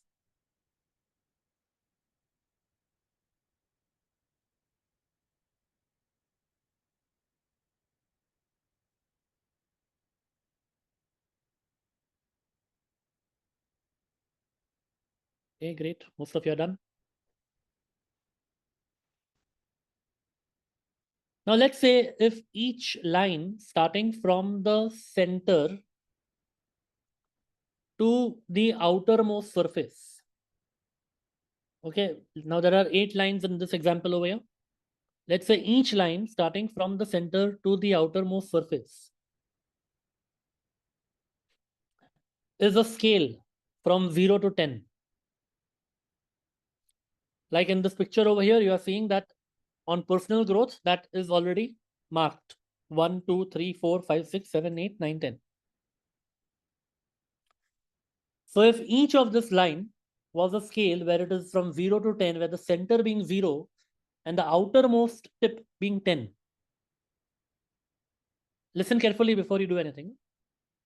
From that 0 to 10 scale, how would you rate yourself on your level of satisfaction on each area of this wheel?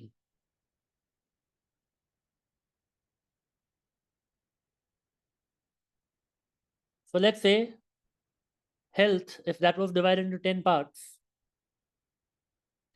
where are you right now? If you say it's 7, then okay, put a dot on 7. Let's say wealth, where are you right now? If you say 8, put a dot on 8. In some area, if you're saying it is 3, okay, put a dot on 3.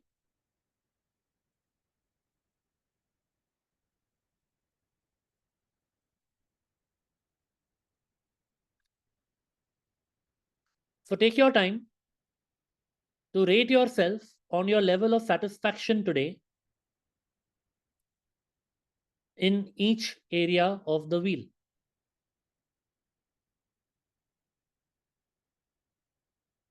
The level of satisfaction, not the amount of time that you're spending. The level of satisfaction, not the amount of efforts that you're putting in. All that is different. On a scale of 0 to 10, how satisfied are you in terms of your health, in terms of your wealth, in terms of your social life, in terms of your hobbies, in terms of your family relations? So each of them.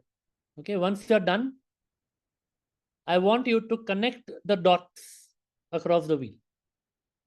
Like this. Here I'm showing a picture where the dots are connected.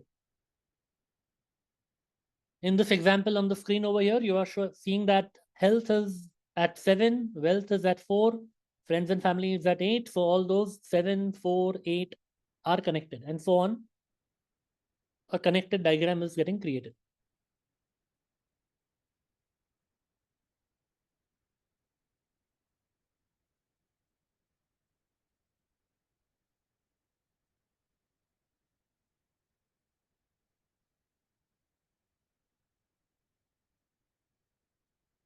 Once you're done with this, type in done.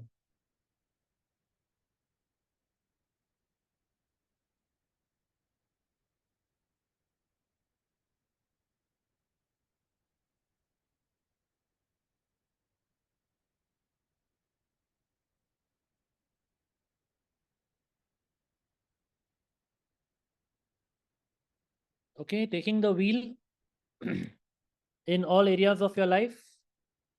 Rate yourself on the connected dots, and rate yourself on the ratings.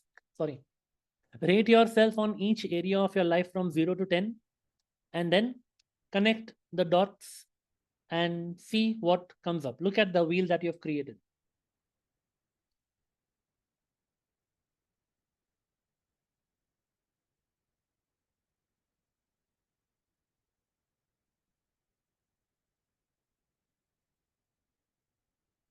Looking at this wheel, how do you feel?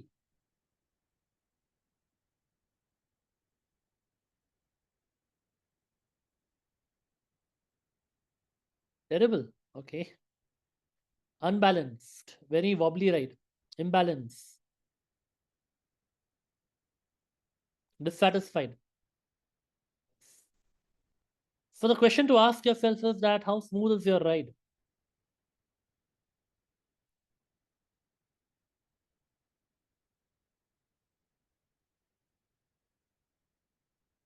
No feeling as it is factual representation. Okay. Fair enough. Wheel is broken. No balance. A little bumpy. Rough. Okay. It may not go anywhere with this shaped wheel. Not smooth. Imbalance. Bumpy. Okay. Okay. All right. What has created this wheel? Exactly. Vivek is asking, is there any ideal shape? The ideal shape is what is ideal for you. We'll talk about that. What has created this wheel? What has created your wheel? Satisfaction level? Yeah. Your priorities, correct? You selected your priorities and then rated. Yeah. Okay, I have not asked you to rate your priorities. Huh? I have not asked you to rate what is your priority. I've asked you to rate what is your satisfaction levels. Expectation versus satisfaction, attention deficiency in these areas. Okay. Our state of mind. Okay. My question is, what has created this shape of your wheel as it is right now? Like I think Vivek said, right, that it is the fact of life, factual representation, what to feel about it. Fine. What has created it? Your actions, your past actions, your choices. Exactly. It is your choice of actions that you have taken in each area of your life. So first and foremost, there is nothing to be judgmental about your own wheel. Okay. Yeah, you may not feel satisfied. You may feel terrible. Okay. Be aware. Stay in that awareness. And firstly, realize that the wheel that is showing up is a result of your choices made till date. Yeah, you could have made different choices. Someone may say could have made better choices, or better or worse. It's all up to you. But this wheel is an outcome of your decisions, your actions, your choices till date. So I want you to reflect on a few things. How do you feel about your life as you look at your wheel?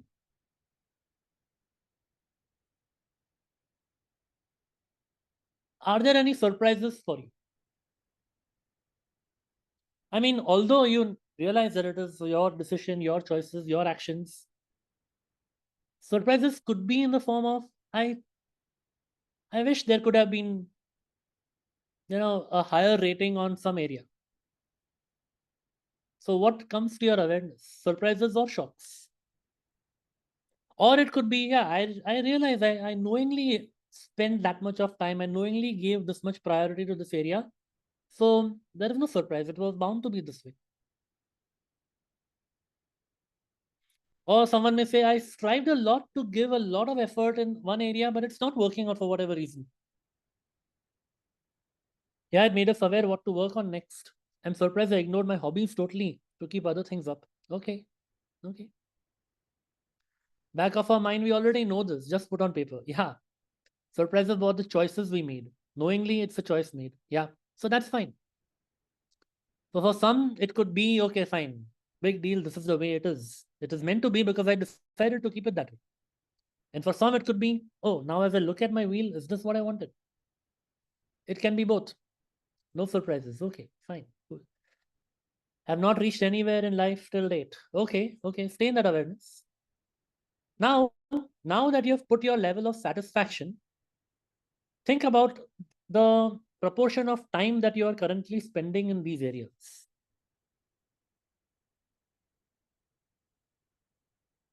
Is it proportionate? Is it commensurate to the results? For some, you may say, "Nay, this is ideally what I'm spending time, that is the result I'm getting."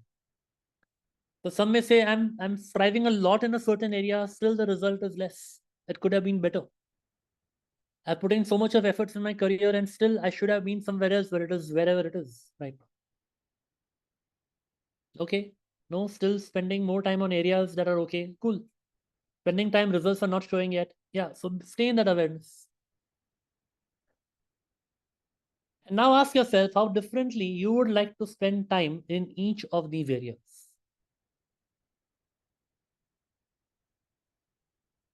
How differently you would like to spend time.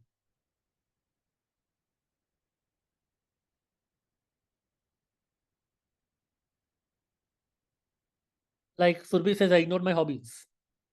So would you like to spend time on your hobbies?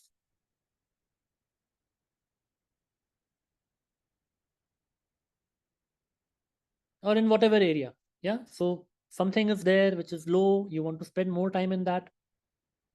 Or something is doing well, you may want to reallocate your time, rebalance your time somewhere. Just think about that.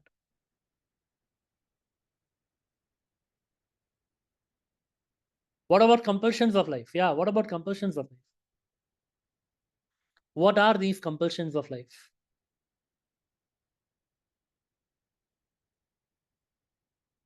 When you're referring to compulsions of life, are you in the cause mode? Are you in the effect mode? Just stay in the awareness, nothing to judge. Yeah, compulsions are there. Some things have to be done anyway. Some are there as a way of responsibility that have to be done, right?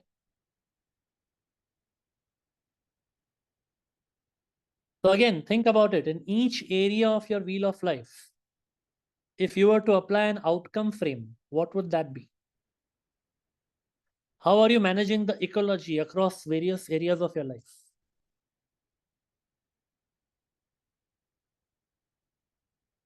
What is showing up as a result of your choices and decisions?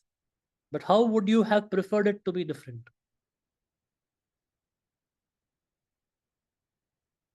Can combine hobby and career, convert hobby into career. Interesting. Yeah.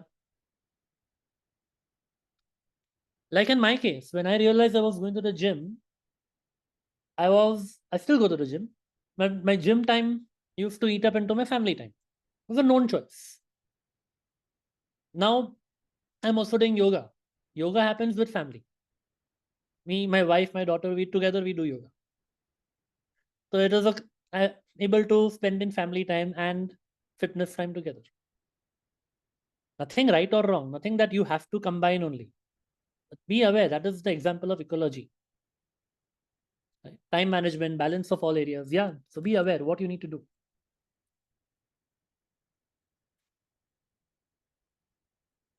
Okay, so what comes to your mind? Just think about it. And we'll do a short 5-minute breakout where only 2-3 people will be there in each room. And quick sharing that what comes to your mind in terms of these questions that I just asked. I'm showing the questions once again.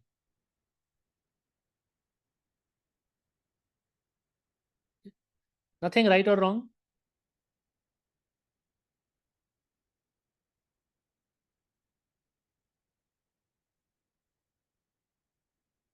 Yeah, join in. 5 minutes, just share your awareness, what comes to your mind. Yeah, Vivek, you have a question?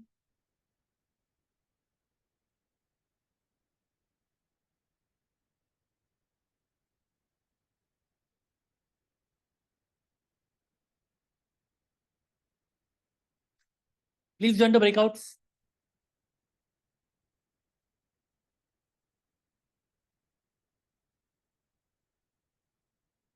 Join the breakout room.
Hi, Mehernosh.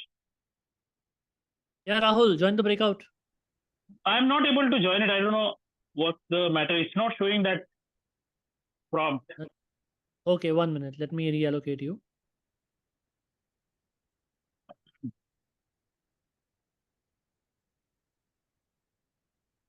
Okay, can you join now? Okay.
Welcome back.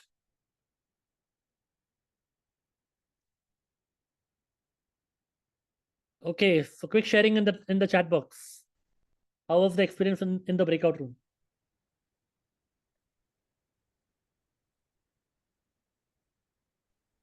Fantastic. Sad. Okay. Less time, could not get time to share. Okay. Great. Eye opener. All right. SWOT. Okay. Learned, make more deliberate choices. Have to improve a lot in all the stages. Okay. Great sharing. Good. Good. Good. We're still in the middle of conversation. Okay. All right. Have to make balance. We are able to share with each other about our choices and improvement areas. It's pleasant to see the allotted things in life. Wish we had more time. Okay, great though. All right. Realize we are not the only ones. Yeah. Yeah. All right.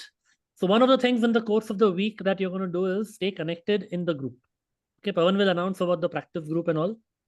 So like in the practitioner, you used to set out times to work with each other and discuss, so that can continue even in the master practitioner during the week. So I understand time was less, but you can continue the discussion during the week as well. Now, where do we go from here? Understanding that where you are is one thing. Now what? Now I have a very important question for you. And I want you to understand the intricacies of this question. Okay? In each area of life, I told you rate yourself on a scale of 0 to 10.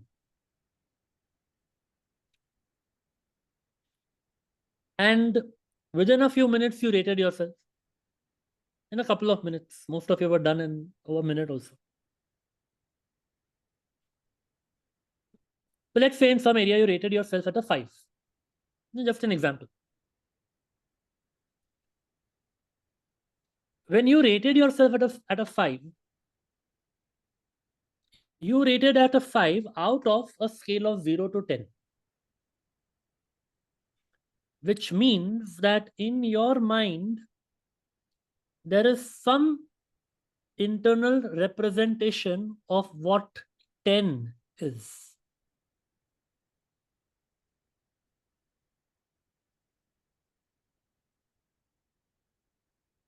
So I want you to figure that out. This is going to be one of your homework. What is that 10? And this will take time. Okay? And don't take it lightly. It is not, okay, if I'm at 5 right now, double of this is going to be 10. Okay? No shortcuts over here. Understand the question very clearly. I'm repeating it. Okay? Listen very clearly. When you rated yourself on a scale of 0 to 10, your subconscious has some internal representation of what that 10 is. So I want you to figure out what is that 10. And this is not about outcome orientation. This is not about well-formed outcome. Remember, in well-formed outcome, what we said was have a time to it, right? Here, there is no time. Don't make it time-bound. We are not going to make this 10 time-bound, because right now, when you rated yourself on 0 to 10 scale as a 5 or a 6 or 7, whatever, or a 2 or a 3, whatever, in a few moments, your mind put that number. So there was a reference in your mind about what that 10 is. So let's take an example. Let's say if I'm talking about the area of health, what would 10 be for you? And I'm not talking about what you will do in 1 year's time or 5 years' time or 10 years' time. I'm saying when you rated yourself on the current rating, what is that reference of 10? Is it like seeing your perfect desired number? Yeah. What is your 10? What is that perfection? Don't give me vague verbs, nominalizations and all. what would that 10 be? Your mind has rightly, quickly selected a rating.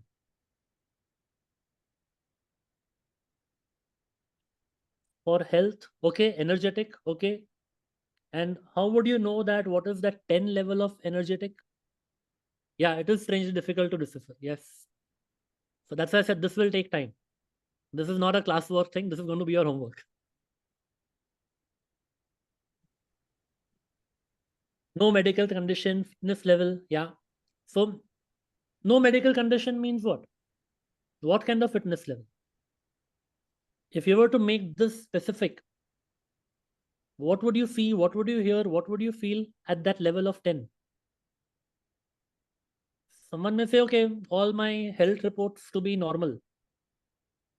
No condition. Someone may say having a body like Arnold Schwarzenegger. Somebody may say having the fitness of Milan Soman. Whoever. What is that 10 for you? How do you know when you came to your rating of 5? How do you know that what was the 10? Fitness to go to Mansarovar. Okay, ready to do work always. 100% fit in all areas. Physically, mentally, emotionally healthy. Okay, now chunk that down into detail. What would that be? You compare it with someone you admire. Okay, that could be one possibility. Like examples I gave you. Yeah, but it could need not always be that. It could be just something that is, what is that 10? And this is for every area of your life. For each of the 8 areas, figure out your 10. Climb Mount Everest like Milan Soman. Okay. What does it take to score 10? Yeah. And this 10 is not time bound. This 10 is not in a year's time, in a month's time, in 10 years' time, nothing. It is that ideal perfect score of 10. Kya hota hai? What is that? I want your clarity. For all 8 in the wheel, we have to write all what is 10. Yeah. For each of the 8 areas in the wheel, what is that 10? Correct. It would help if you start creating a separate notebook or a diary for this course.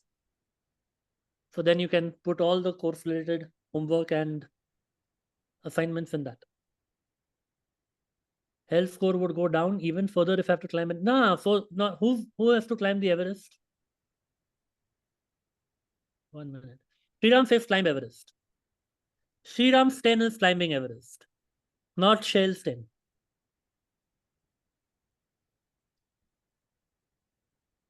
Shell, what did you score yourself on health, if you can share? Go to Sarovar. Exactly. That is your 10. That is your 10. Don't copy paste other people's 10s. What I'm trying to say is that each one will have their respective 10. So if Shell scored as a 5, for example, her representation of 10 was Mansarovar. And that is what we will keep. You are not changing that to Mount Everest. Okay, so I want you to individually come up with what was your 10.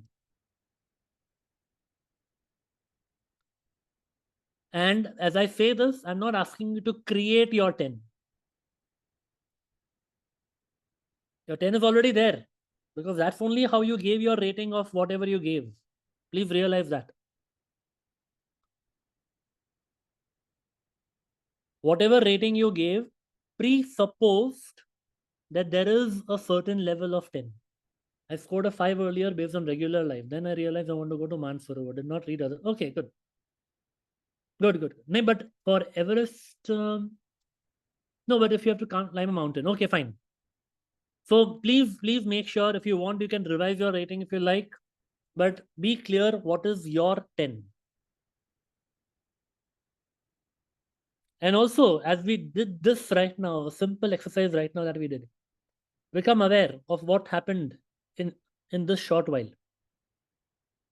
How quick you were to give yourself a rating and how much time it is taking you to figure out what 10 you yourself chose. I did not decide your 10. Right? My health 10 is my body, mind, and think and understand the way of life every moment. Okay, very good. How would you know that you're understanding the way of life every moment? So try to chunk that down further. All right, fine. Now, your next steps after you figure out what that 10 is. This is your main homework for this week. Let's say in the area of health, you figured out a 10. In the area of wealth, you figured out what your 10 is. In area of relationship, you figured out what your 10 is. And you know your current rating. My question to you is, 3 years from now,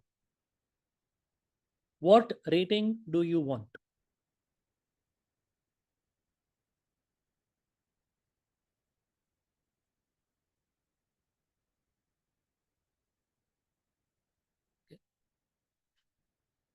So firstly, in each area, what a score of 10 looks like. And when you draw this wheel again, as if you were in 2027, what score would you like to give in each of these areas?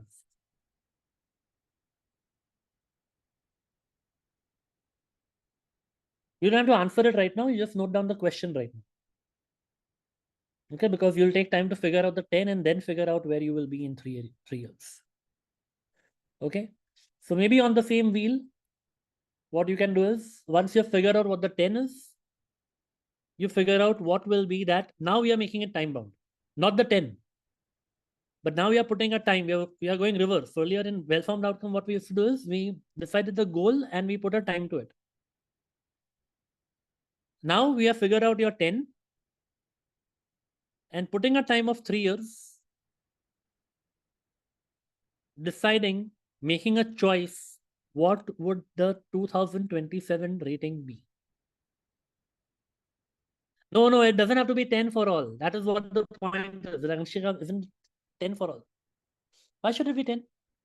You decide. No, why are you putting pressure of attaining 10 in 3 years? It can be if you want to. There is no should. Yeah, if you want to be 10 in 3 years, fine. But what is your current 10?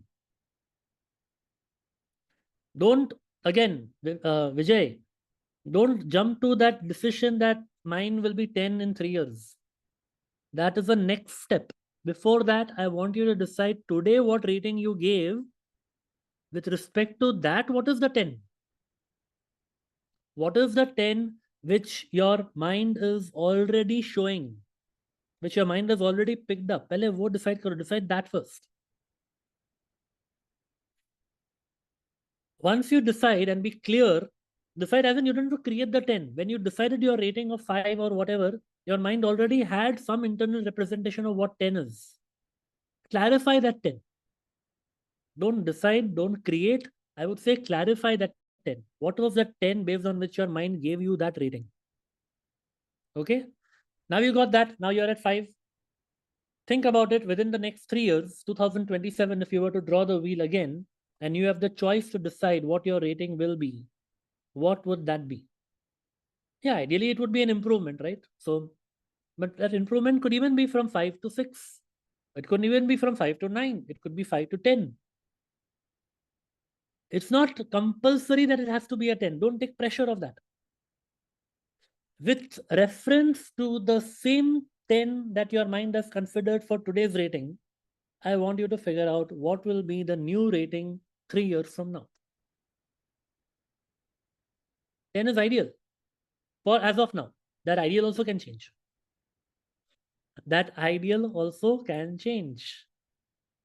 That is today's ideal. And take today's ideal to decide where you would want to be on that rating 3 years from now. Is it possible to increase the numbers without decreasing the others that are high? Up to you. You are making it possible now. A few minutes ago, what we came to the conclusion was that your rating in the wheel is a result of your choices, your decisions, your actions, correct? Some of these actions happened by default. And some of them happened intentionally. Now the approach we are taking is, in the next 3 years, you decide today what rating you want, so that your actions are not by default, your actions are intentional towards that. How to live an intentional life which is balanced on the wheel of life. And who decides the balance? You decide your balance. You may still choose to say that on a particular area of life I will continue to be at a 3 only, even after 3 years. Fine, your choice. Don't compare your wheels with other people's wheels. Don't compare your 10s with other people's 10s. The keywords here are awareness, choice, and intention.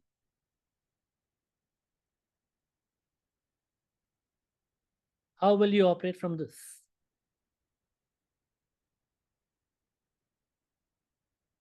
Even we go 1 rating up in each area, that is progress. Yeah, sure. But I don't want you to just take a shortcut. Okay, fine, 1 rating up kar lete. Think what was the 10, and with respect to that 10, what that 1 rating up looks like. After figuring out what is your 10 and what would be the value in 2027, it can be any number improved or reduced 3 years now. What was that number? Correct. What will be the rating or what you want? Same thing. What will be the rating and what will be the rating you want, so that your actions become aligned to what you want. How we can put a intention to that. That is the idea. If everything becomes a 10, there is nothing to do in life. 10 will change, no? If everything becomes a 10, 3 years from now, your 10 will change. Goalposts can change, but there has to be a goalpost. Just because goalposts can change, you don't say, no, anyway, goalposts want to change. So what's the use of having a goalpost? 3 things I mentioned were awareness, choice, and intention. Yeah, Josna, thanks for sharing. Isn't it too much analysis? I'm saying this because with so much of analysis, desires are suppressed. This is awareness. Don't analyze. This is not analyze. That is not an analysis. Bring to your awareness. You and think about it. You have already given yourself a rating, haven't you? Which means your mind knows, your subconscious mind knows before your conscious mind that there is a 10 and what that 10 is. I'm only telling you to clarify the 10. It's a presupposition. Then go to 20. Okay. I want to improve my rating in such a way that all are balanced and make a life feel that I keep moving in life. Sure. So do that. The steps towards that is figure out your 10 and then figure out your new ratings.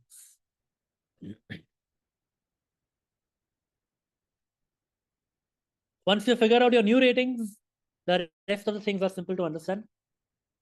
Which category would you like to improve most? For example, let's say health is at 3, you want to make it 8 or even 10 by 2027. Become aware of that. Which areas you want to work on more? How could you make space for these changes in your life?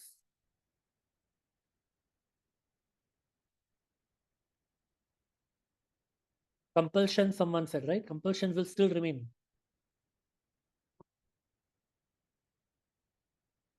How do you integrate your working on those compulsions with the intention of the rating?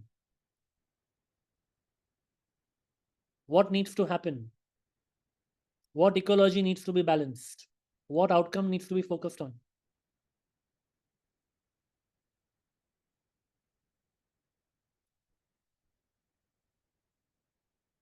What help and support may be needed from others to make changes and be more satisfied with your life?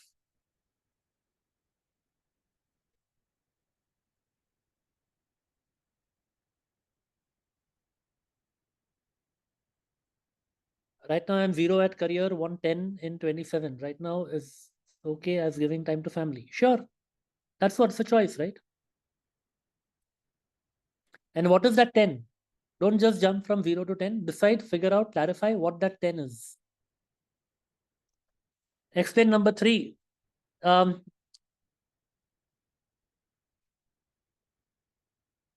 could you make space for these changes in your life? Once you have decided that what your new rating will be, in order for you to work towards that, what changes you need to make in creating that space in that area. For example, if you want to focus on your career and currently you are giving enough of family time, does any change have to happen there? Can it be integrated? So these are things that you start thinking about. Okay. What change would you make first? And what is the smallest step that you would take to get started? And this is about converting that analysis into action. What will you do?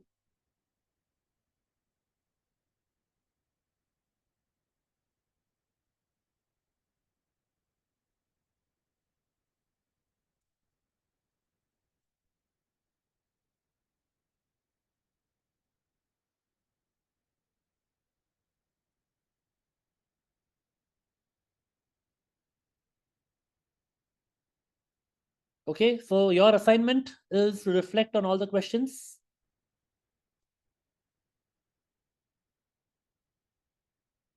And this one, at least till here, I want you to do in this week. Okay. Once you have done that, the rest can happen over the upcoming week also. But this much I want you to do till this week.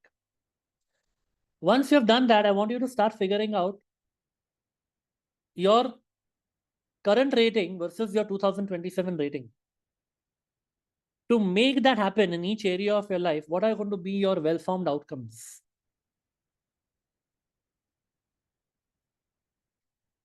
Okay.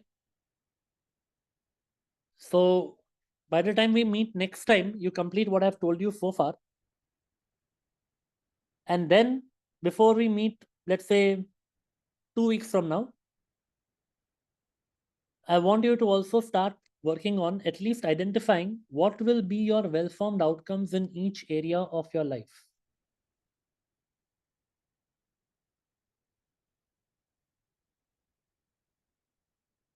To achieve those outcomes, what challenges will be there?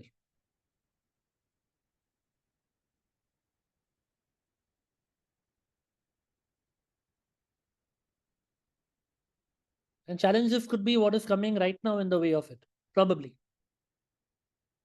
And right now you are already into one thing, like you want to get into career and family is there, so that family time will still be there. How will you work on that? What kind of challenges can come in?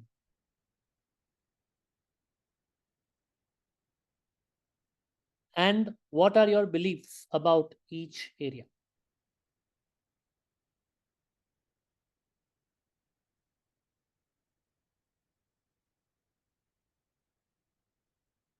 Yeah, I will put this in the group as well. And it is going to be part of your manual as well.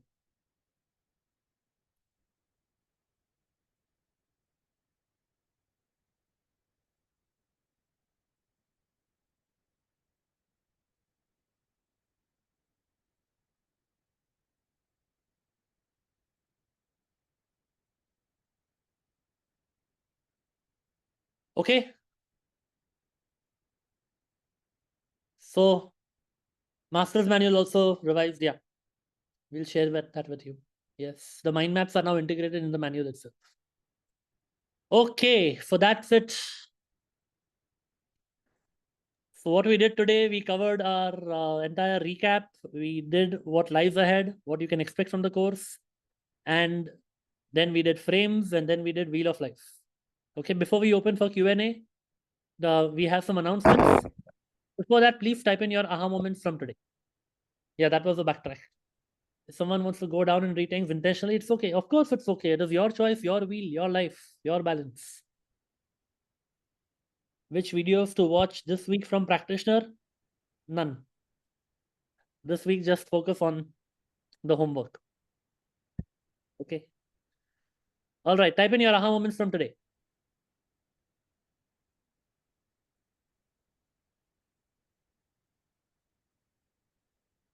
Aha wheel and that 10. Okay.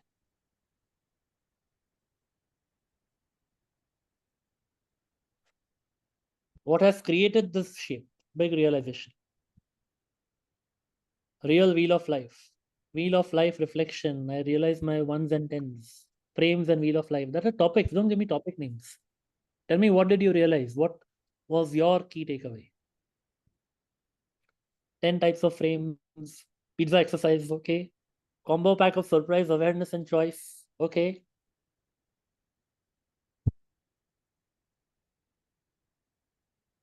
Practitioner recap.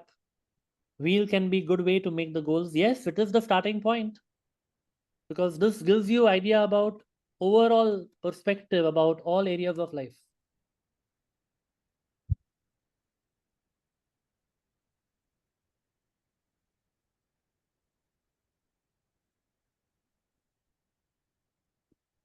Current satisfaction, wheel of life, given awareness of real life, holistic approach, mind map of recap. Recap was amazing. Self-awareness with respect to goals, what we exactly want. Yes, and do you realize the power of the subconscious to instantly take you to the rating, which means that there is a 10 already in your mind.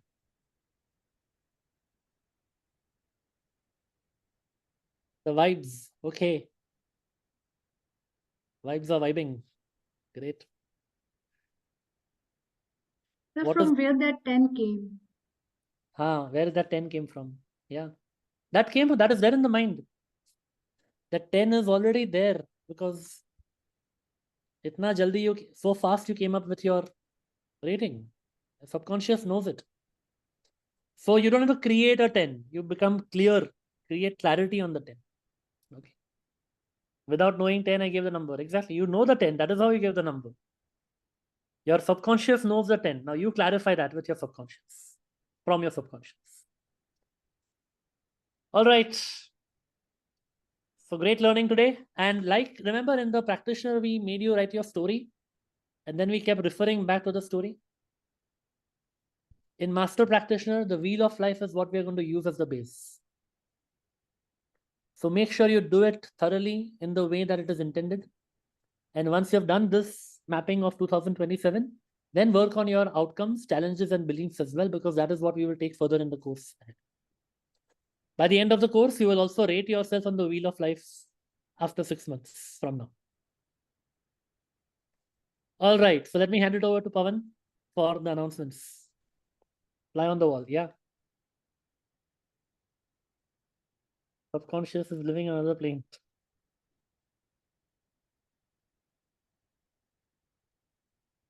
Good. Thanks, Meher. Welcome.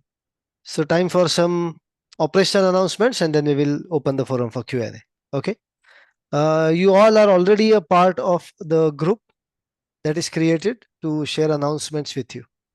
Now that group is going to be an admin only group, which means only me and Mehernosh will be able to post anything there. Fine. For your practice purposes, for your internal interaction, a separate group will be created, which means you will have one more group now. Fine. The reason we don't want to merge the two is because there are more announcements in master practitioners, and generally there is much more heavier interaction also in the master practitioners, because all those who are really liking it have already practiced enough, other ones who are here, right? So of course there will be more interaction involved. So then what happens is our announcements get scrolled in your interaction and some people miss on them. So to avoid that, there will be an announcements group, which is what you're already a part of. Another group will be created for your practice purposes, for your introduction and all that, which we will do after the Tuesday's replay is done for this week. Okay. And then you will be shared a link on the announcement group where you have to go and join the practice group as well. Okay. So that will be 2 WhatsApp groups for you. Then for your recorded sessions, we need your Gmail IDs to give you access to the recorded sessions, and Gmail only, Yahoo, no Hotmail, etc. So Mehernosh is sharing a link on the chat right now. He will also share that link on the group. But generally what happens is, if you fill that form in spaces, 2 people fill today, 2 tomorrow, 2 day after, then we find it very difficult to put in the, keep adding those email IDs and create access. So here's what we are going to do. Mehernosh has just pasted the link on the chat box. Everybody click on that link right now. It won't take more than 30 seconds. Click on that link.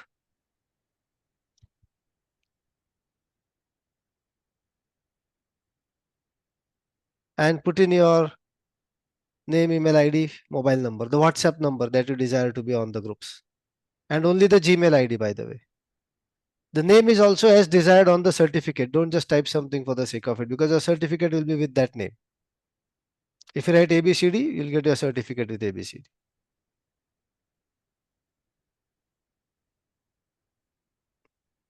I mean, ABCD will get a certificate. You would get nothing.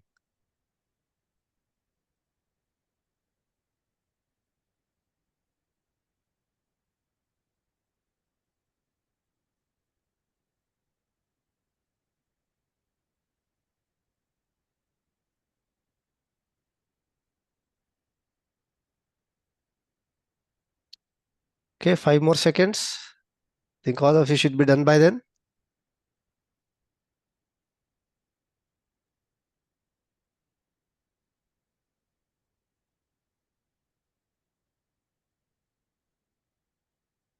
Okay.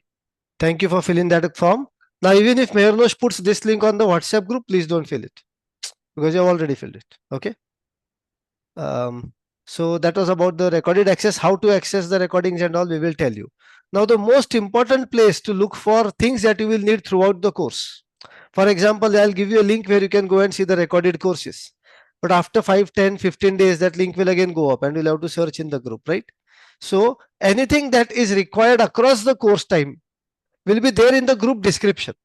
You don't have to search anywhere. Okay. So a few things will be there. The Zoom meeting details will always be there in the group description. You don't have to search. You don't have to ask every time what is the Zoom details. It will be there in the group description. Always. Okay. Number 2, the recorded courses as and when they happen. Every session will be uploaded to a certain link that will also be there in the group description. And number 3, your practitioner course recordings. They will also be put up in one place and that link will also be there in the group description.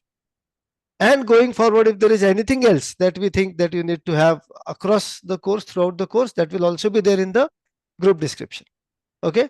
So anything that is going to be omnipresent on the course, it will be there in the group description. The announcements group description. Is that clear? All good? All set? Fine. The course timings, as you know, is Sunday 7 to 10 p.m. India time and Tuesdays morning 7 to 10 a.m. India time. Okay. Those who want to re-attend on Tuesday, you are most welcome to do so. Fine. So I told you about the recording. I told you about the WhatsApp groups. I told you about the course timings, the notes. There will be notes for this course as well. And Mehernosh will share the access to you on the group again, on the announcements group. Okay. All the assignments that you get, while they are, a lot of things are there in the notes, but whatever notes you get on the group, as much as possible, print them and have them filed.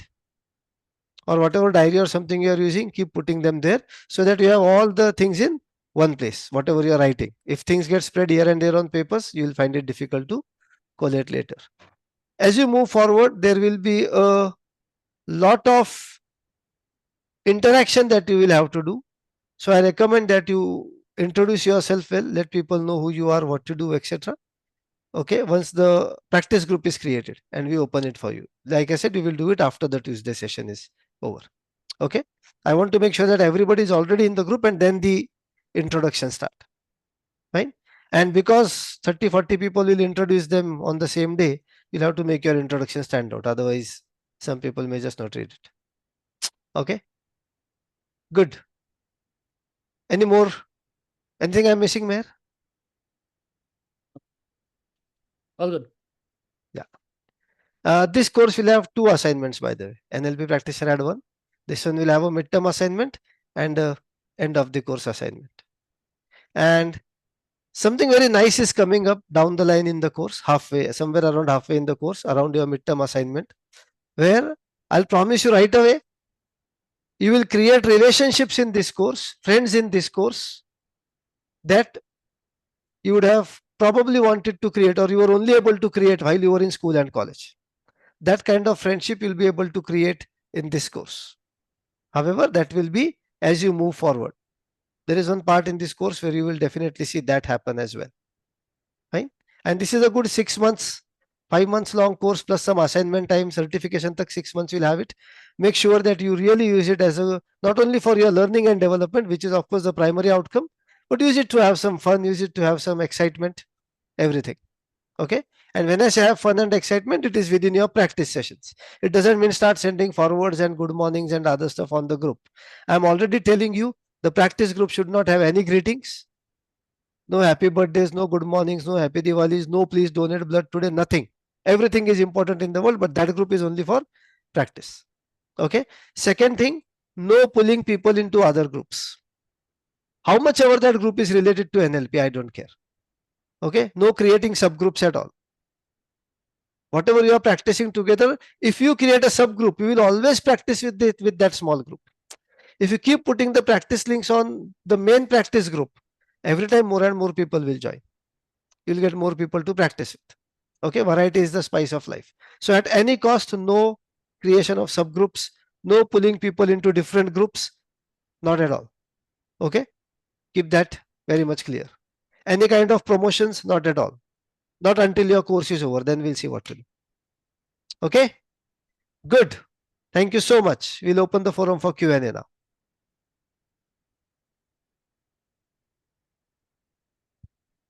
Yeah, Vivek. Yeah, Dr. Mehernosh, my question is about the receiving feedback. And you said, okay, we give feedback in a sandwich form, what we are learning here, but we may not get the similar way feedback from others. And most of the time it will be some blunt feedback, negative feedback, criticism. So you said that will be covered in this course. Okay. I just wanted to get that. Yeah, because real life is all about negative feedback. And sometimes feedback is very positive also. That also we should know, it should not get into our head. Right. Very true. Very true. Yeah. Yes. Thank you. Until we cover that, carry your own bread. So whatever negative feedback comes, you sandwich it in your mind. True. Okay, what is the difference between Tuesday replay and recording? Okay, Sunday is live the way you attended today. This recording of this live will be replayed live, which means that 7 o'clock we will play the video of the recording, which means that whenever there were breakouts, that breakout will happen. When we tell you type in the chat box, you all type in the chat box, you make it interactive, participate in that recording session, in that replay session on Tuesday mornings. While the replay is there, which is recorded from 7 to 10, at 10 p.m. Q&A will be live. So if you have any questions you want to ask, you want to come back again after understanding on Sunday, you want to come back on Tuesday and do it, we will be there for the Q&A also. Some Tuesday, if I'm not there for a Q&A, I'll let you know, then we can combine the Q&A on the next Sunday also.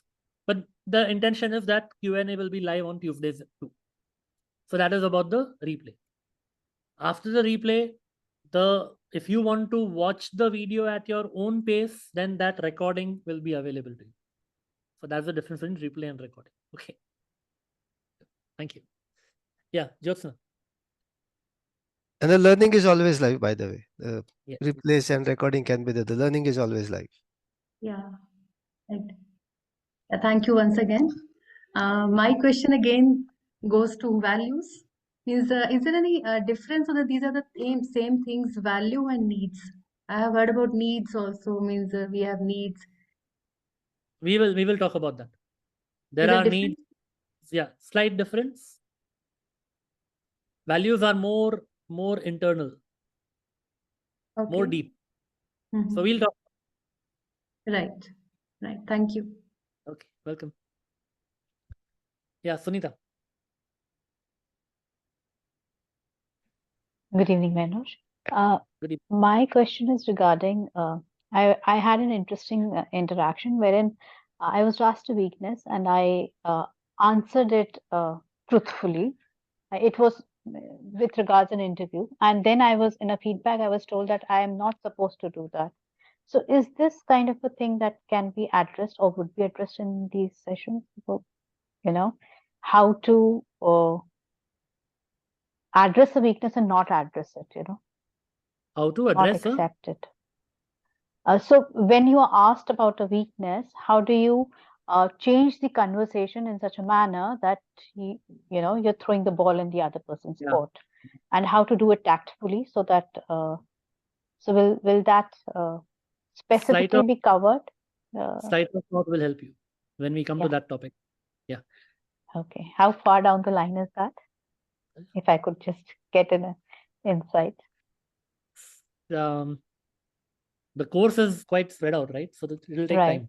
Yeah. Okay. Okay. Thank you. Welcome. Okay, I want to add something here.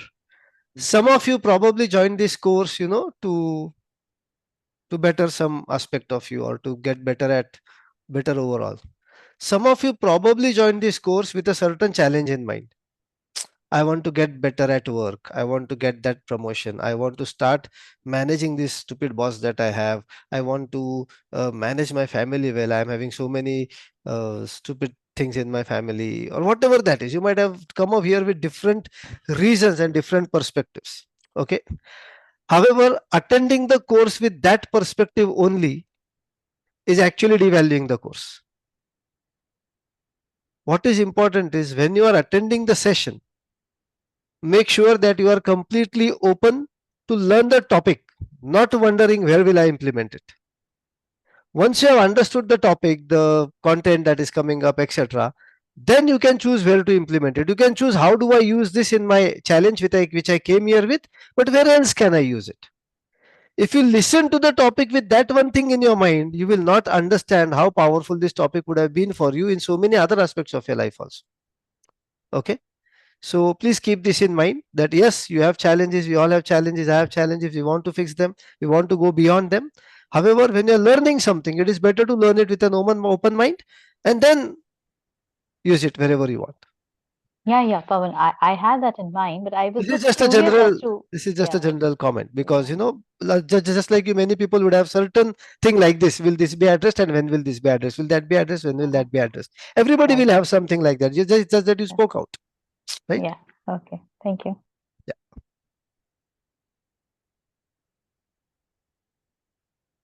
Shashank.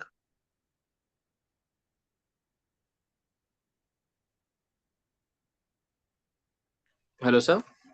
Hi. Yeah. So the frames thing which you taught today. Okay. So say I'm in a meeting. Okay. And many things are going at the same time. Currently I'm in a managerial role. So how to decide which frame I should be in, and how to switch between the various aspects, if you can guide on that. So which frame you should be in, better than that is to figure out which frame are you in right now. So use your awareness and figure, is that frame helping you? What I mean by that, let's say you are figuring out a solution to a problem as a manager, right? Yeah. Now, will backtrack frame help you? Maybe yes, maybe not. Is relevancy frame helping you? Are you working on something which is right and relevant in the moment, or are you getting distracted into something else? What is the outcome of getting that solution? So there is no right or wrong or a structured step-by-step process that you should be in this frame for this problem and this frame for that problem, or this frame in this situation. It is more about being aware that we anyway flip frames. We may overlap frames also. But is the frame that you are currently in, is that helping you or not? Okay. Which means that let's say you get too much into backtrack frame and you start getting into, by default, getting into fault finding of what happened wrong last time. It may help you to figure out what happened wrong last time. But what was it that you started with? Outcome of this current situation. You went into previous incident to get some relevance, some learning from that. Correct. So the to come back to the right, to the appropriate frame of mind in that moment, what is required. So be aware that, is this frame helping me, or do I need to come? What is relevant? Am I doing what I'm now thinking about, what I'm now figuring out as a way forward? Is that relevant to what I'm talking right now? Okay. So it's more about And being an what is difference between discovery and relevancy? discovery is open, curiosity. Curiosity that, where it will take me. I'm going to find out something. I'm going to learn something new. Whereas relevancy is again, relevancy is more overlapping with the outcome frame. What I'm thinking right now, is it relevant? Okay, so when you get into discovery frame then? When you're learning. When you're finding out Okay. new ideas, new understanding. That is discovery. Understood. Okay. So then one switching the situation, many times I have set up alarm at 5 o'clock and you have that snooze thing. At that stage, can this identifying which frame I am and switching help me to wake up? Yeah, it can. It can. How do you do that? What is your outcome of getting up? Think about that. Sometimes we tend to get an open frame. Right now. Say Open frame. I want to get up at 5 o'clock to do this assignment of NLP, if that's my frame, for example. It is about realizing what frame you are in. Frame is not necessarily the solution to your answer. Okay, understood. Want to get up at 5 a.m. to do this, I would recommend use the strategies that you learned in Practitioner. Understood. What is the strategy when you wake up at 5? In terms of frame, you just apply that, okay, am I being in the outcome frame when I'm getting up at 5? Continuing to sleep is more like open frame. Right? But I have an outcome in mind, so let me get into that. Or ecology frame also is there. When I work on this outcome, when I work on this assignment, my ecology is that my rest will have to take a backseat. Got it. Thank you so much, sir. Thank you.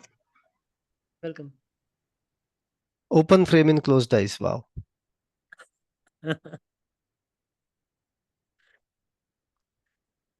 Yeah, sure. Hi. So I just wanted a clarity on the introduction part of it, the standout intro. I somehow just missed it out. Which intro? What is it supposed to do there? Create a standout intro? Everybody will introduce them on the group, right? So all of a sudden, when I open the group, there will be 30 people sending, I am so falana dimka, da, da, da, da, da. Now your intro has to stand out for you to be read. Okay, Right? okay. That's what I am. Okay, fine. Thank you. Thank you. Okay. Anikam. Yes, Mehernosh. So thank you for the opportunity. I have a question related to the frame again. I have a realization that I should see the things as it is. Say, temperature, fire is a fire, water is a water, chill, as Pavan said.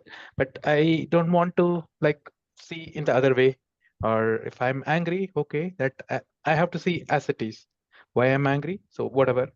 But how should I fit that into a specific frame? So I have an habit that see the things as it is. Okay, so do not react to it.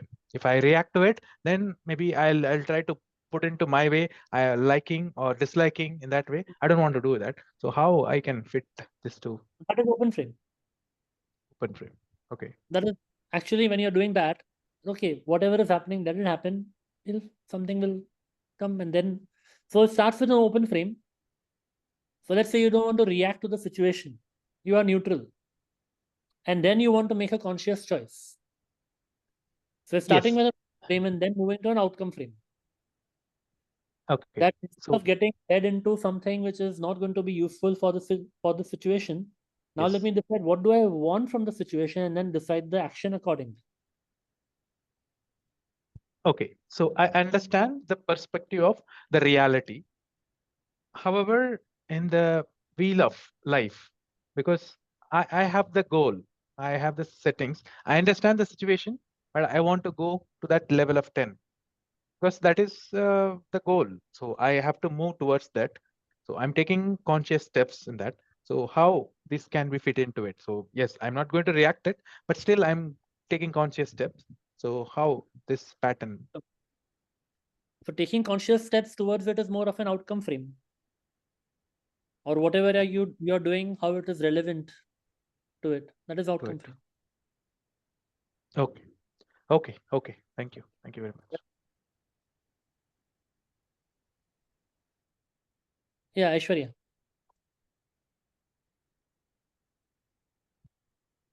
My question came from the previous question.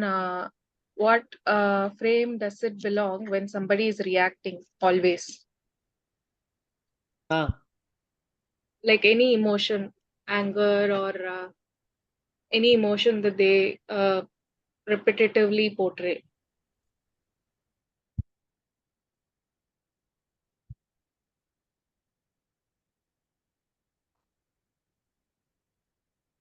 In that moment, when the person is getting irritated, you're saying, what is the frame that they are in? Is that what you're asking?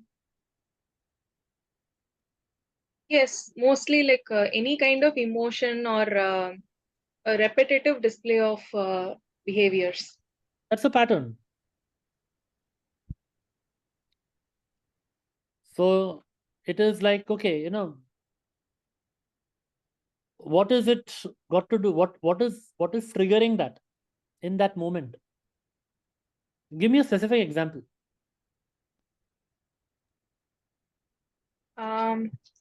If I ask something to this person, so their immediate reaction is only irritation or shock or anger or something like that.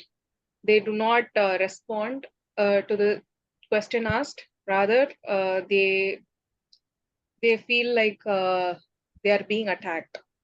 So they are probably missing out on being in the right frame.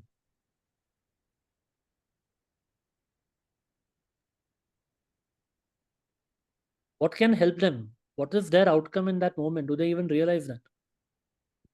No, I feel like their intent is to lash back. So their outcome is flashback. Oh, they are in outcome orientation frame then. Yeah. वो तो अपना outcome achieve कर रहे हैं, अभी आप क्या करोगे बोलो? Then they are in outcome. I wonder what should be my outcome. That depends on what you want to achieve in that moment. How important is that situation, that person, that rapport?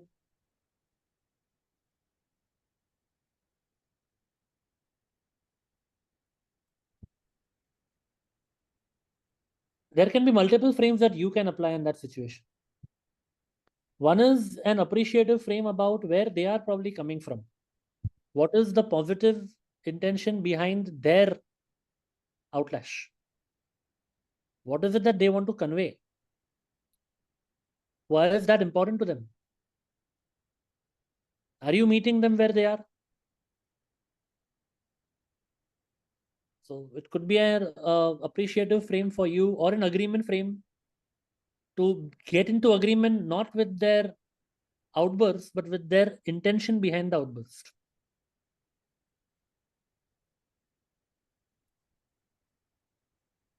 What is their model of the world? Can you be curious?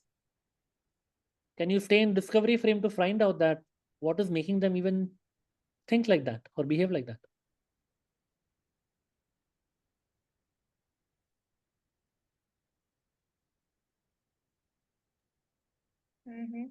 But what if they are applying their own judgments and always getting to the same set of conclusions, that we're not trying to help them even when we are certain? That will come up when we talk about how to handle criticism.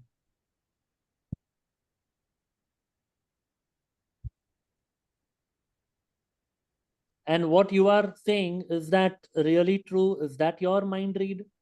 Mind read may not be wrong. It could be right also.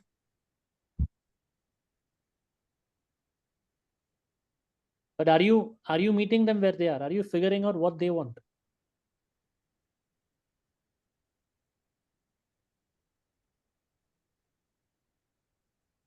Let me add one more thing here, Aishwarya, and this is very important, I think, based on what you have been telling until now. Let us say you figure out what frame they are in. You told us that, so and so reaction is coming and I need to know what frame they are in. Let us say you figured out what frame they are in. How does that help you?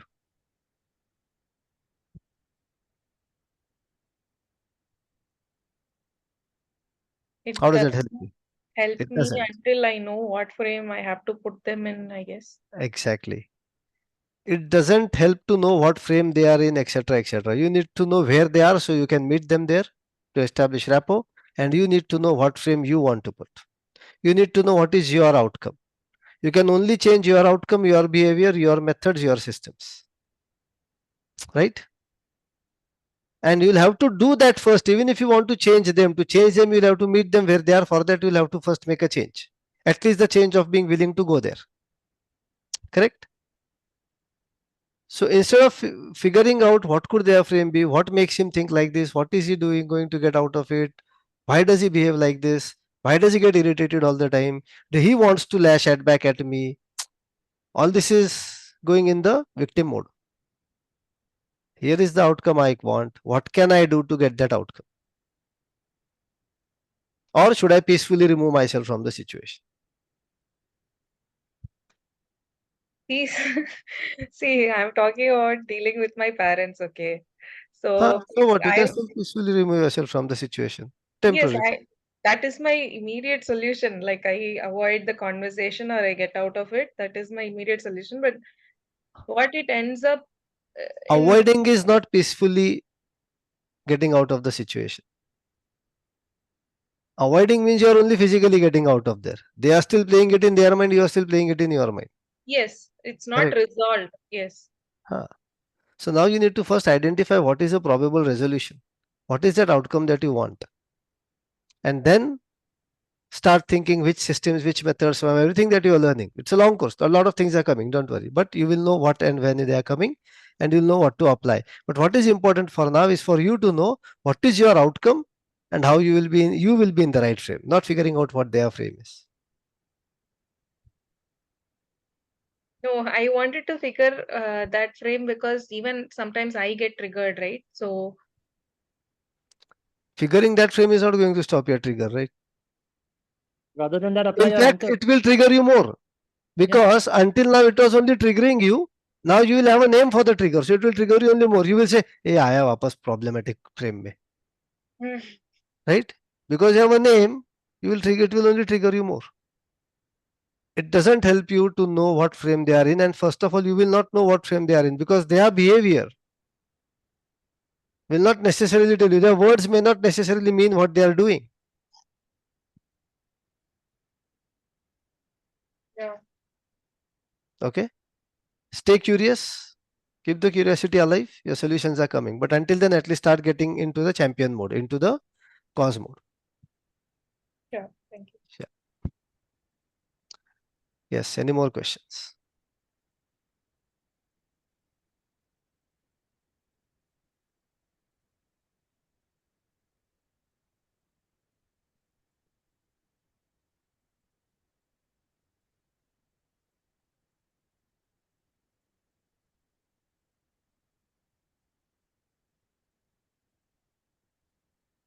Okay, good. Thank you so much for joining. We'll see you on, for those who are repeating, we'll see you on Tuesday again. And for others, we'll see you next Sunday, 7 p.m. Thank you so much. Bye-bye. Thank you. Thank you. Good night. Bye. Thanks a lot. You, sir. Good night. Good night. Thank you.